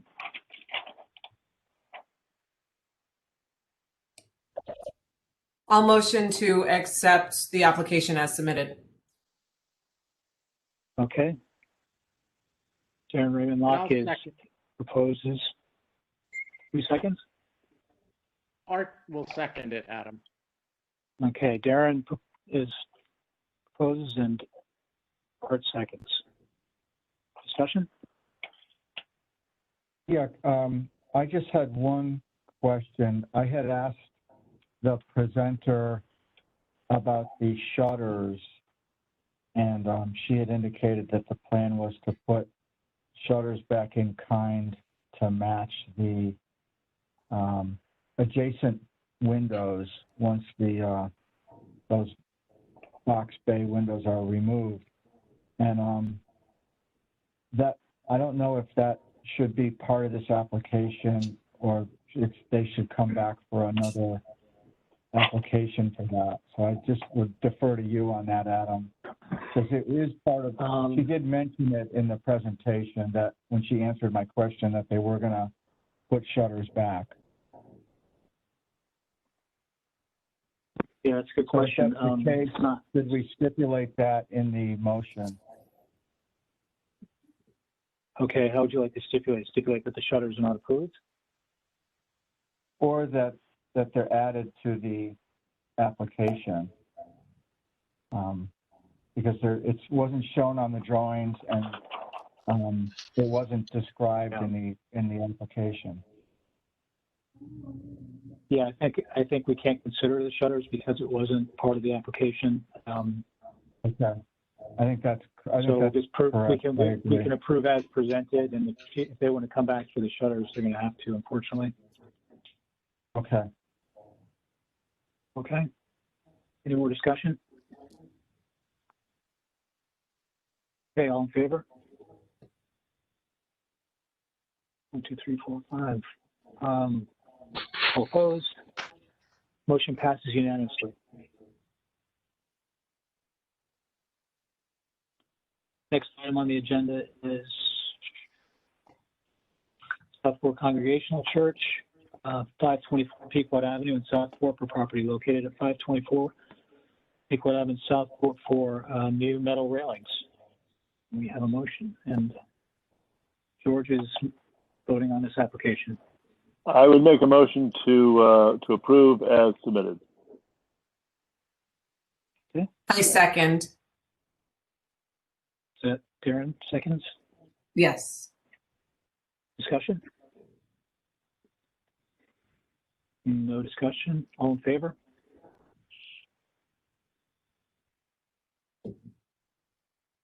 All opposed? None. Motion passes unanimously. Next item on the agenda is 187 Westway Road, Robert and Emilia Johnson, for property located at 187 Westway Road in Southport. The application is for A, path lights, B, surface lights on porch ceiling, and C, flagpole light. And Alyssa, we will be voting on this application. We have a motion?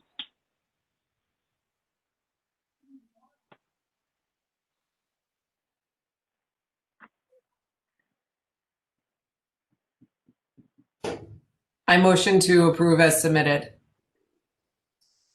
All right, Darren, motions to approve. Do we have a second? Yeah, Adam, Art will second. Art, second. Any discussion? Yeah, I'm a little bit unclear and concerned about the flagpole light. I know that it's correct to light a flag when it flies at night.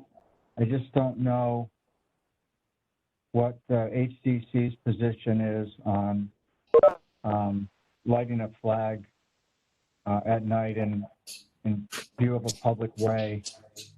So I just want some clarification on that. Well, I know there are other flagpoles that have lights on them in the district, and Jack even said he did one down at Old Yacht Yard. I think the intensity of the light is a question. I don't have a problem with this particular one. It's set back from the road quite a bit.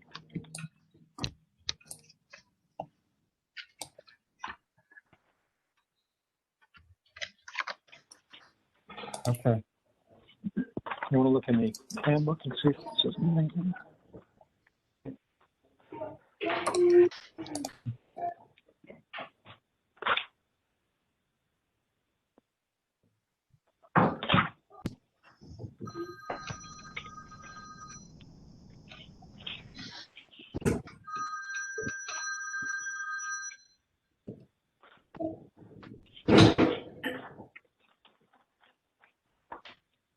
says use of spotlights and/or other intense lighting is generally discouraged.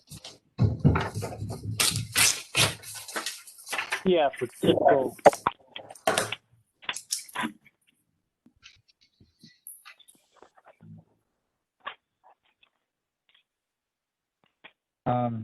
It says where low intensity spotlighting at private buildings and structures is needed for evening illumination of an American flag, the lighting should be of appropriate intensity. So I don't know what if a 100-watt lamp is appropriate. I'm not qualified to make that call.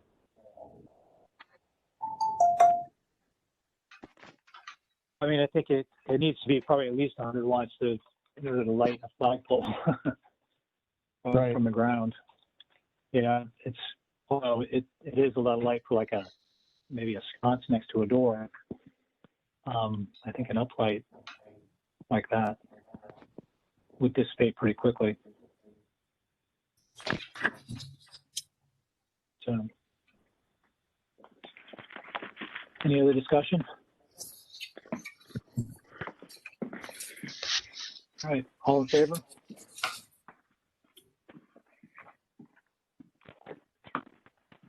All opposed? None opposed. Motion passes unanimously. Next item on the agenda, Michael Mondello and Julia Pearson, 71 Spruce Street in Southport for property located at 71 Spruce Street in Southport for a second floor bathroom addition.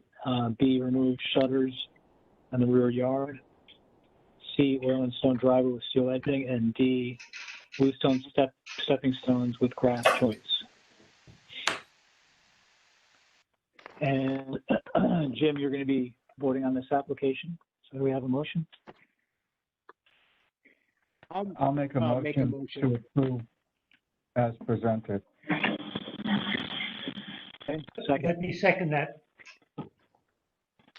Jim seconds. Discussion?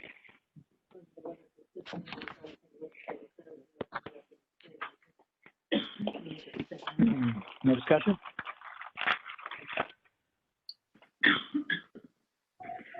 All right, take a vote. All in favor? Okay, all opposed? Motion passes unanimously.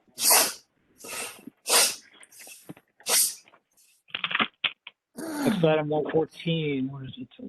David and Elizabeth Barrett, 114 Westway Road in Southport for property located at 114 Westway Road in Southport for a relocate previously approved pool mechanicals. And George, you're going to be voting on this application? Yep. Making a motion? I'd approve it as submitted. George, motions to approve as submitted. I'll second. And Alyssa seconds. I'm sorry. Darren seconds. Darren's. Darren, sorry. Any discussion? No discussion? Okay. Yeah. I just wanted to chime in on the location of the pool equipment. I think it's unfortunate that it's the location of it is. It seems as though there could be a better spot for it on the property. So I'm gonna be voting against it. I think the location is not ideal. Okay. Should we stipulate evergreen plantings? I know it's on the plan, so maybe we don't really need to. So it'll be part of the file. Right. As far as Chris's observations about the location, he says it may be not ideal, but is it inappropriate? In my mind, it is, yes. Why is that? It's screened. It shouldn't matter. I'm more concerned about the noise of it. I don't doubt that for a minute, but I'm just saying, how does that bear on appropriateness, which is our standard?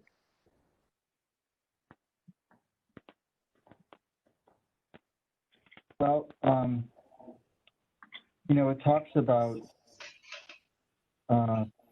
pool installations should be out of sight of a public way, and so if it weren't for the evergreen screenings, it wouldn't be out of sight of a public way. And I just believe that the noise of pool equipment running might be inappropriate in a historic district, since pools are not really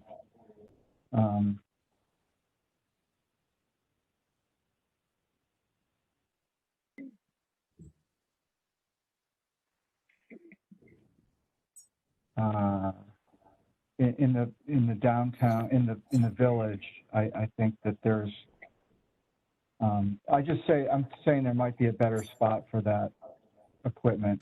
That's just my one opinion. I'm glad you clarified that. I wasn't necessarily disagreeing. I just wanted to hear you out on that so I understand. In being on the commission, I've yet to hear, to my recollection, noise being bearing on an appropriateness issue.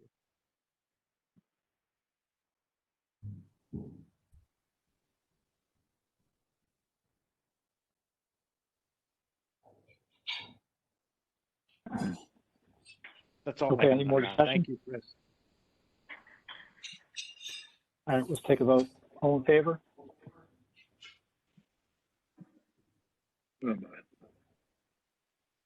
Okay. And opposed? One opposed. Motion passes 5-1. How can it be 4-1?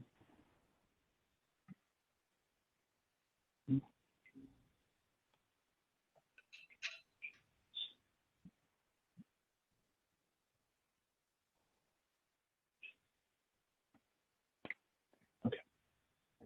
Next item on the agenda.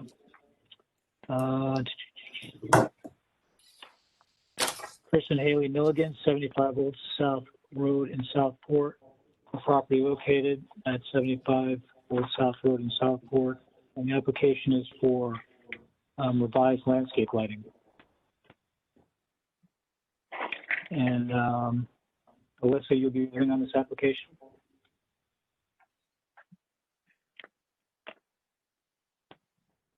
So can we get a motion?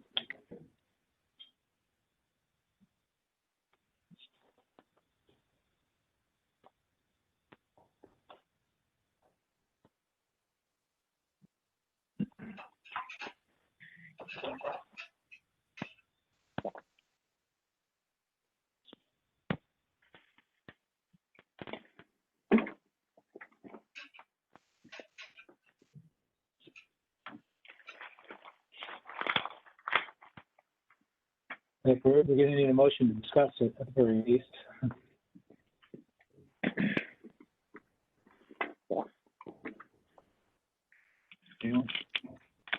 Motion to approve as submitted.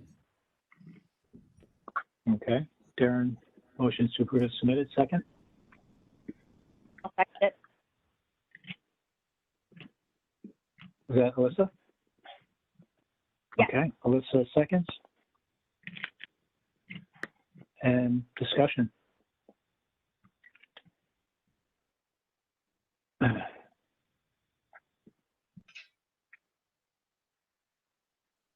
No discussion? Okay, then let's take a vote. All in favor? Okay, all opposed? No opposed. Motion passes unanimously.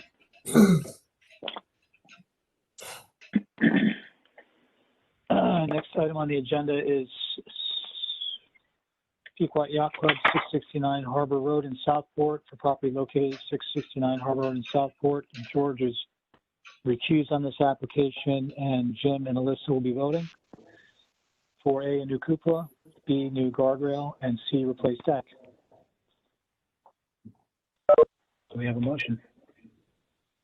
I'll make a motion to approve items A, B, and C as presented. Okay, Art, motions to approve as presented. Do we have a second?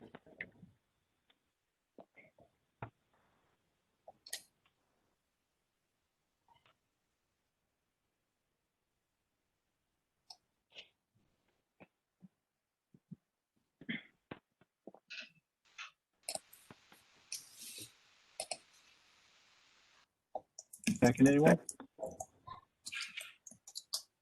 Jim, you're voting on this application, Marlon? Right. I would like to hear more of your concerns, Adam. Well, we need to have we a just need a second second. before we can discuss the motion. Right. Thanks, Chris.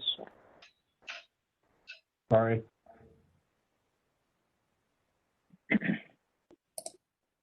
Anyone want to second this motion? I'll second. You can make a note. Who's that? Darren. Darren, you second? Okay. And discussion? I mean, you guys all heard my point of view. I would like to hear more of your concerns. And Adam, I'd also like to see what you were looking at because I didn't have the images that you all got emailed. So if I could see those, that would help. Thanks. I don't want to cut you off with your explanation, but if during the course of this, I could see those. Those are, we didn't get them emailed to us. They're available from the town of Fairfield's. You go on the website, you can look at them and download them. Oh. They're not part of the agenda. They're separate from the agenda. Correct. Got it. Yeah, Alyssa, I'm sending you the link for you. Sorry, Alyssa, I thought I'd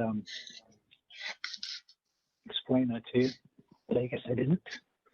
See, okay, so are you guys seeing my screen? Mm-hmm. Yeah.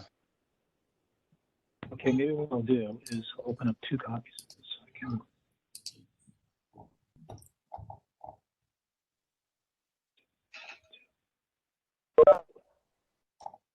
Yeah, twice. I could put these side by side. So here's the cupola, right? This was the existing cupola and has these finials. Mm-hmm. You know, if I zoom in, it has these finials. It has this band that runs across, and a rather large space. You know, this crown, and the roof is sort of more flatter than what they're proposing. The base here is flatter. It's not as tall. And I can see that, you know, in order to get these finials, you're going to have a wider base. Okay. So then, you know, that's what the existing. And then if you go to the pictures of what they're proposing, you know, there's no space here. The bottom of the louvers come right down to the top of the base. The base is literally right up against the side of the, you know, so there's no overhang. Or the base on the existing is much wider. You know. One other distinction, Adam, that you pointed out is the roof itself is more of a true dome on the existing, and the proposed kind of is more like a bell. Thank you. It has like a concave section. See how there's like a concave part there? Oh, right. It goes that way as opposed to just like a regular kind of a dome. Yeah. That's another good point. It doesn't have a There's sweep. no at the point of bottom inflection the roof. on the old one as there is on the new one. And the base of the you know, the finial at the top is much thick. I mean, I just feel like it's such a significant part of the building. It'd be a shame. Not only that, the material, aluminum, is like something we would never approve for anything. And that original cupola is wood, Adam? Yeah. Adam, could you just scroll up to the 1920s photo for a second? I just want to. This one? Yeah. Yeah, see how it's more of a dome? Mm-hmm. Yeah, it's rounder. And it doesn't can't look really like see the there's finials. right. That's what I was just going to point out. Even on the farther side where it's a bit darker and the shadow should pick it up. I don't see them. Yeah. I don't know when those finials were added. Well, that's a Photoshop image. That's not a picture of the existing cupola. That was a Photoshop that the architect used. Yeah, that's a Photoshop. Yeah. No, it's not. This is the Photoshop. Okay. Right, that has clear, Yeah, that film has a clear inflection, the bell shape, yeah. Yeah. I thought they were The both original one Photoshops. has not a suggestion of a bell.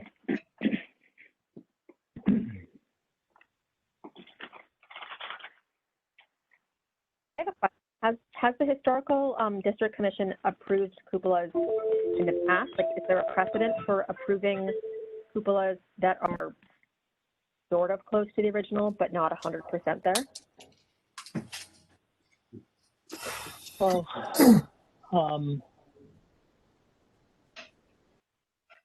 in my experience, I've been on the commission quite a long time. We haven't had a cupola come through, I don't think.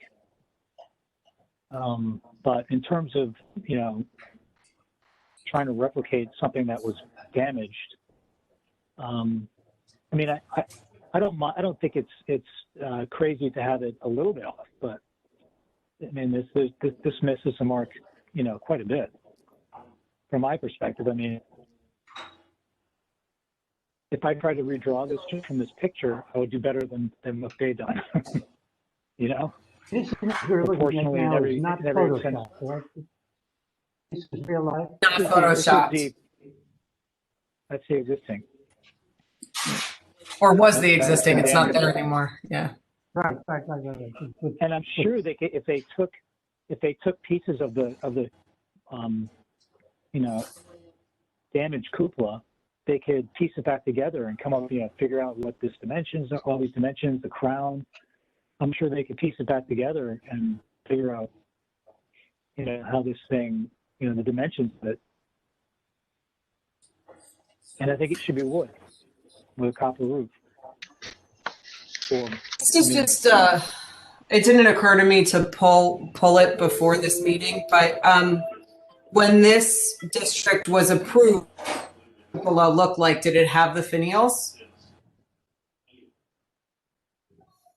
These, the little corner finials?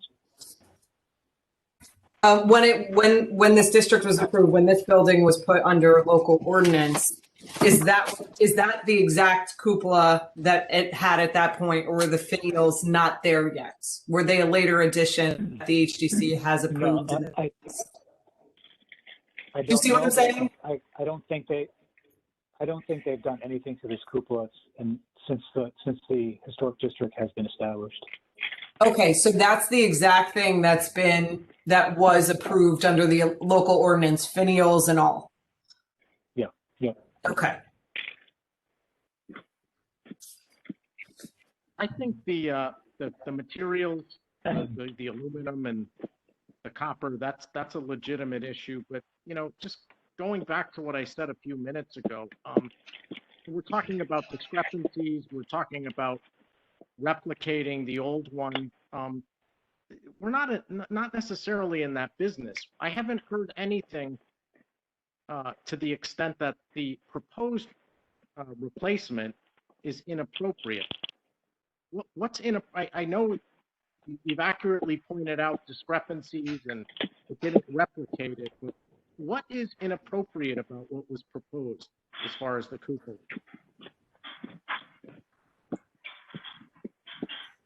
Well, it does. I mean, I guess it's you know, it's not being replaced in kind. Well, it's the clear alteration of the dimensions that alters the external view and look of it. It alters the experience. And a dome is not a bell. Agree that it's a cupola for a cupola is in kind. If everyone thinks that this is inappropriate, you know, I respect that, but I haven't heard anything that the proposed cupola is historically inappropriate for a building that's been there, you know, and for what it represents. And that's, can't get away from our standard as a municipal commission. We determine appropriate. It's not, you know, to the extent it's replicated. So I haven't heard anything like that, but again, I don't disagree that the material. I think to me, I've never, as long as I've been on the commission, we've never required something to be an exact replica. I don't think for me it has to be an exact replica, but in my head, what goes through, especially when you write these local designations and whatever, is that you're trying to preserve a specific view, streetscape, historic character of a building. And when you start replacing pieces and you start diverging significantly from that original street view, that original historic design character, you start altering that external view shed of that building, and it starts altering the streetscape. So it's not just about this one cupola. If that happens throughout the district, you've significantly altered the district if you're not upholding some sort of standard to adhere to some degree to what was there when it was designated. That's how I look at it in my head. I don't know if other people agree, but this is, you know, you look at the defining characteristics of any one building, and then you look at the overall defining characteristics of the local district. Right, and no I reason heard was given some for comment about replacing the dome with a bell. Sorry, I didn't hear that. No reason was given for I think replacing that the dome with a bell. I agree. I think that the material for me is less of an issue because whether it's wood or aluminum up there, I wouldn't be able to tell the difference. I don't think to the naked eye, anybody walking by would necessarily be able to tell the difference. And if aluminum is going to help it preserve, you know, be preserved longer, I'm okay with that. I think the bigger issue is the shape of the dome. I didn't see it before until I saw these close-up pictures, but it's not the same shape. It's very much taller. And I think that, to me, is more of an issue. Getting back to what Darren said, it changes the look of the place. Okay, that's starting to make sense for me now, and thank you for all those details. I just didn't get the sense when someone started talking about the width of the thing below that. I mean, how is that inappropriate? And, you know, unless we can come up with a standard of cupolas for, you know, a 19th century nautical building, then, you know, we can't just say, well, it doesn't look completely replicated. But okay, that's starting to be helpful.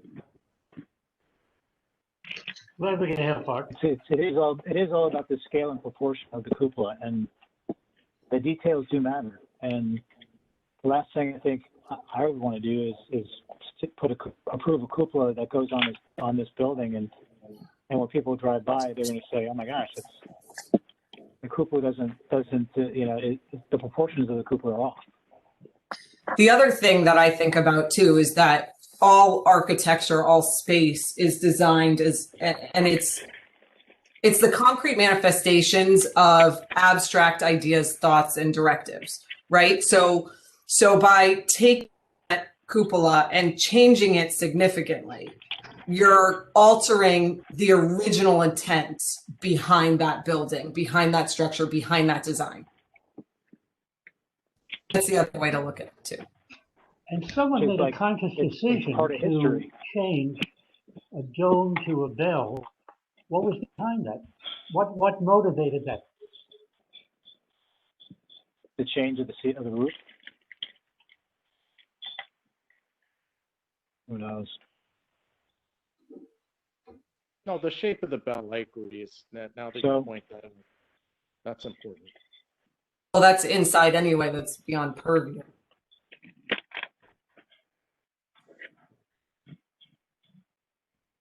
And then, I you know, also wanted with to comment- the handrails, they have, Yeah, I wanted to comment on the handrail. So that, you know, there's also a front rail that goes over the portico, and apparently that's not going to change because that's not in the application. So there's going to be two very different rails,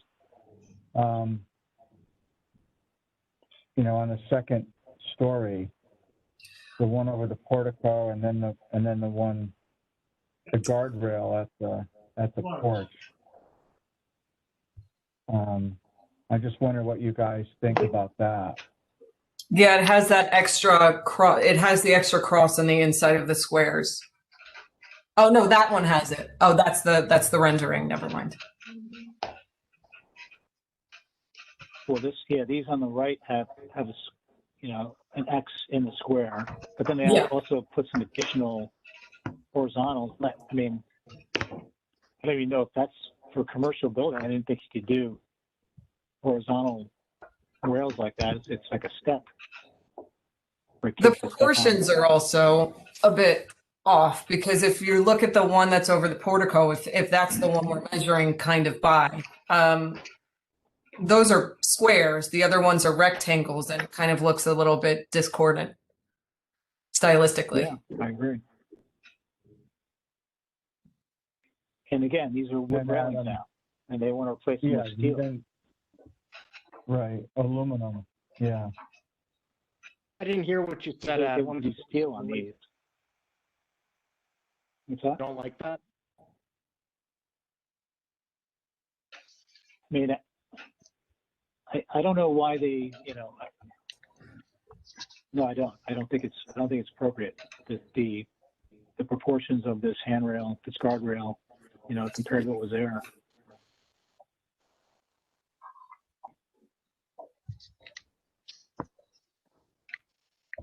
I think they can do better. I mean, this is a significant building. It's, you know, right downtown Southport. Around the water. It certainly is, yeah. I'm not bothered by the aluminum. I mean, we've allowed changes in materials for porch guardrails, you know, over in the Tide Mill building. That was completely different materials. So the aluminum doesn't bother me. It probably is safer. I mean, that's a pretty rickety, you know, guardrail over there.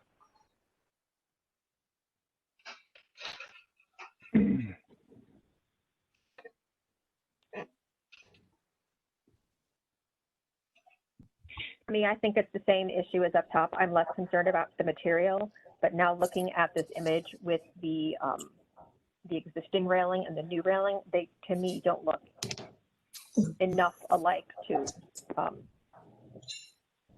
be side by side that close. If someone replaced Brunelleschi's dome in Florence with a bell, I think it'd be a worldwide uproar.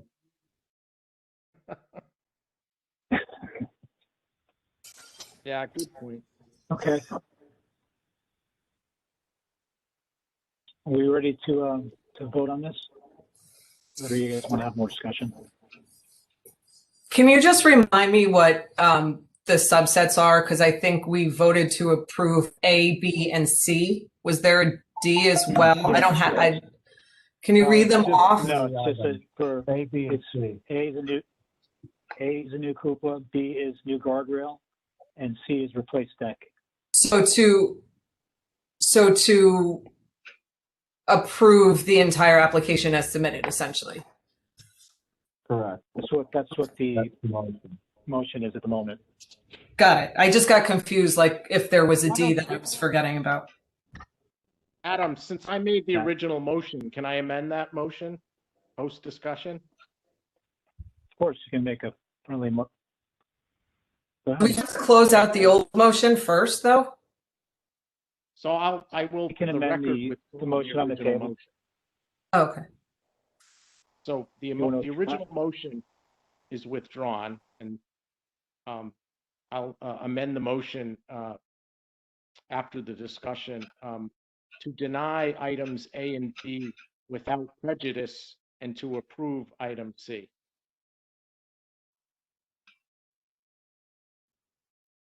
Okay, do we have a second?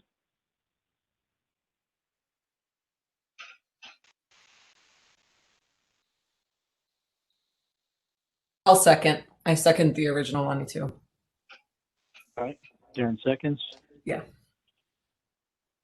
My question comment on this motion then? My comment on that motion is that you probably won't really be able to replace the decking if you're going to be putting a new guardrail on in the future. They might kind of both have to work together. So I would vote against that motion. That was my question. My understanding was they only needed to replace the deck because they were replacing part of the railing and it was going to look odd. So if we were to deny the railing at this point, then does that make voting on the deck a moot point, or would it just be part of the package deal? I would think that the applicant would come back with the deck as part of a new application, because I think they work together with the guardrail. I see what you're saying. You know, you've got a lot more construction knowledge and experience than I do. So I'd be willing to amend again, and just A, B, and C are denied without prejudice. Other question is the deck visible from the public way? Yes. I'll second Arthur's motion. Okay. So Chris seconds the amended motion. Okay, should we take a vote? All in favor? This is to deny, right? Deny without prejudice. Yes. Okay. Thank you. All opposed? No opposed. Motion passes unanimously. Thank you. Thank you. Okay, final item on the agenda is 170, Matt O'Connell and Drew Coyne, 175 Old Post Road in Fairfield for property located at 175 Old Post Road in Fairfield for A, an in-ground pool, B, fences and gate, and C, pool equipment. Can I get a motion, please? Motion to approve as submitted. Oh, sorry. Motions to approve. And George, you're voting on this? George is voting? Do we have a second? Yes. Thank you.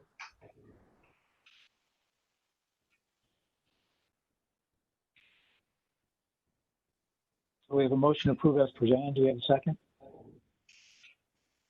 I'll second that, Adam.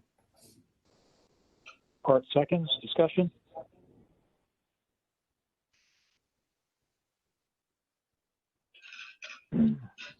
No discussion, so we'll take a vote. All in favor?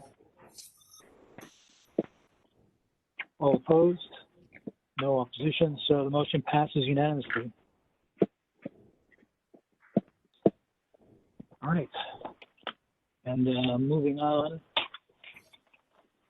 The rest of the agenda, we need to approve minutes from the February meeting. I'll make a motion to approve. Okay, do we have a second?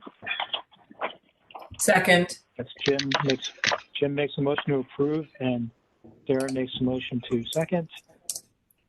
All in favor? And all opposed? No opposition. Motion passes unanimously. All right, Chairman report. Repairs, 171 Old South Road, replace existing windows in kind. 1 Church Street, replace cedar roof in kind. And 561 Pequot Avenue, replace 1 window in kind. There were no violations that I'm aware of. And then old business, the discussion on the handbook revisions. I think Darren had some, want to talk about maybe scheduling the meeting to go over that? So what I think would be most helpful, and I don't know the process by which this can be done, is I'm happy to collect whatever comments people have and put them into one document. So when we meet, we all are looking at the same thing. So if somebody could, or if you guys could send me whatever your comments are, I can start compiling them into the one document. And then in terms of meeting, what would suit people so that we can start talking about it.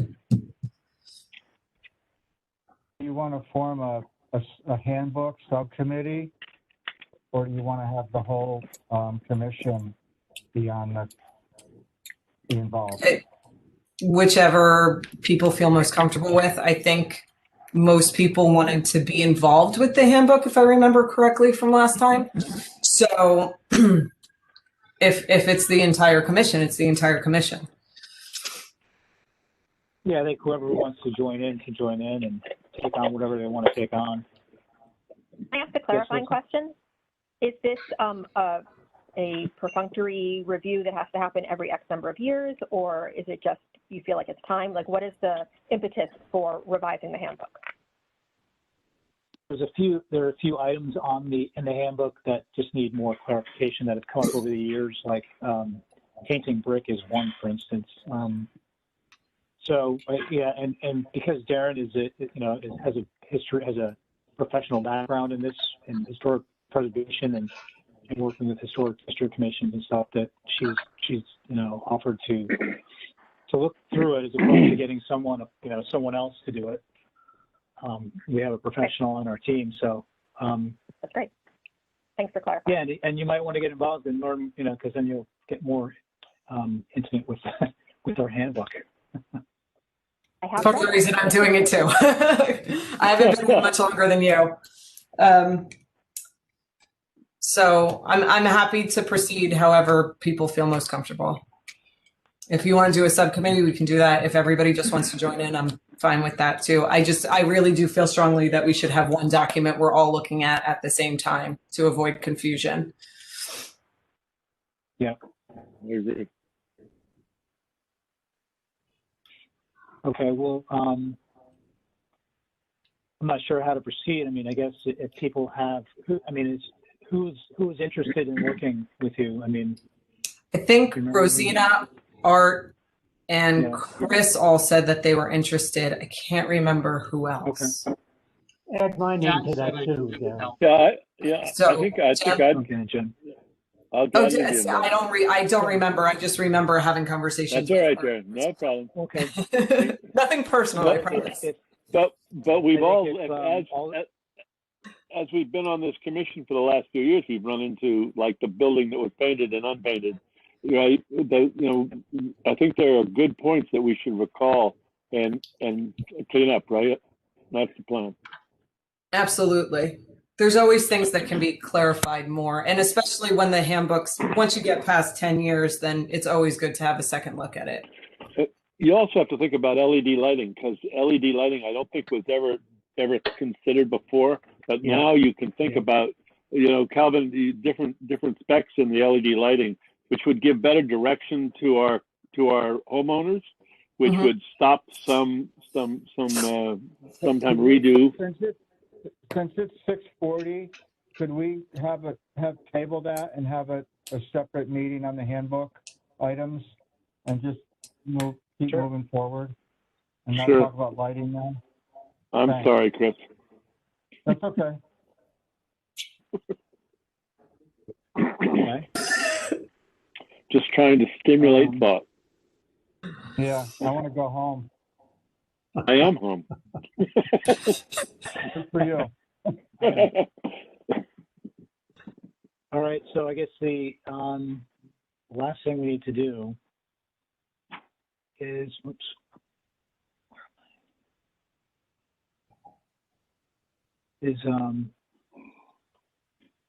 approve the meeting dates and filing deadlines. Has everyone had a chance to look at this? Yep. It's the same as it's been, right, Adam? It is. Yeah, I just wanted to make sure everyone looked at it in case there was any. I just need another set of eyes. All the eyes to look at it just to make sure to make any mistakes, and we can approve this. Can I ask another question? Because I did not look at this, truth be told. I see it says down below Sullivan Independence Hall, second floor conference room, or is that a move to not do these virtually anymore? Or are we virtual until otherwise noted? No, that's, well, this is, right now I changed this section up here to say public hearings are held on the Thursday of each month. All meetings are 4:15 conducted by teleconferencing unless noted in the public notice that it's, it used to be on the second floor conference room in the old town hall. And then this asterisk was just meant to be placed when we couldn't meet there, and it would be at Sullivan Independence Hall. And it's not, the asterisk isn't on any of these dates, so. It's still going to appear there on the list. It'll appear here, yeah, and it just as a, it's sort of, I guess I could take it off because it's sort of irrelevant. Wondering. Yeah. And there's no indication that we're going to be going back to live meetings anytime soon. So, anyway, we take a vote on that. All in favor? All right. All opposed? No opposition. So the meeting dates have been set for 2021. Chris wants to get home, so we just need a motion to adjourn. Actually, before the motion to close, I just on the notice of meeting, there was one application that you said wasn't ready, so he withdrew it. But there was another one. I think it was Harding for a pool and pool fencing. What happened with that application? He withdrew his application because it wasn't complete. Okay. All right. But he did so after I put the notice in. I talked with them, and they didn't have enough information to make it worth their time. If they had come in, it would have been denied without prejudice because there just wasn't enough information. Okay. Thank you. Okay. Make a motion to adjourn. I'll second that. All right. Motion to adjourn, and Chris seconds. All in favor? I'm for Chris. Go home. Thank you, George. Okay, we're adjourned. Take care, Chris. Good move. Guys, Happy New Year. Hi, Alyssa. Nice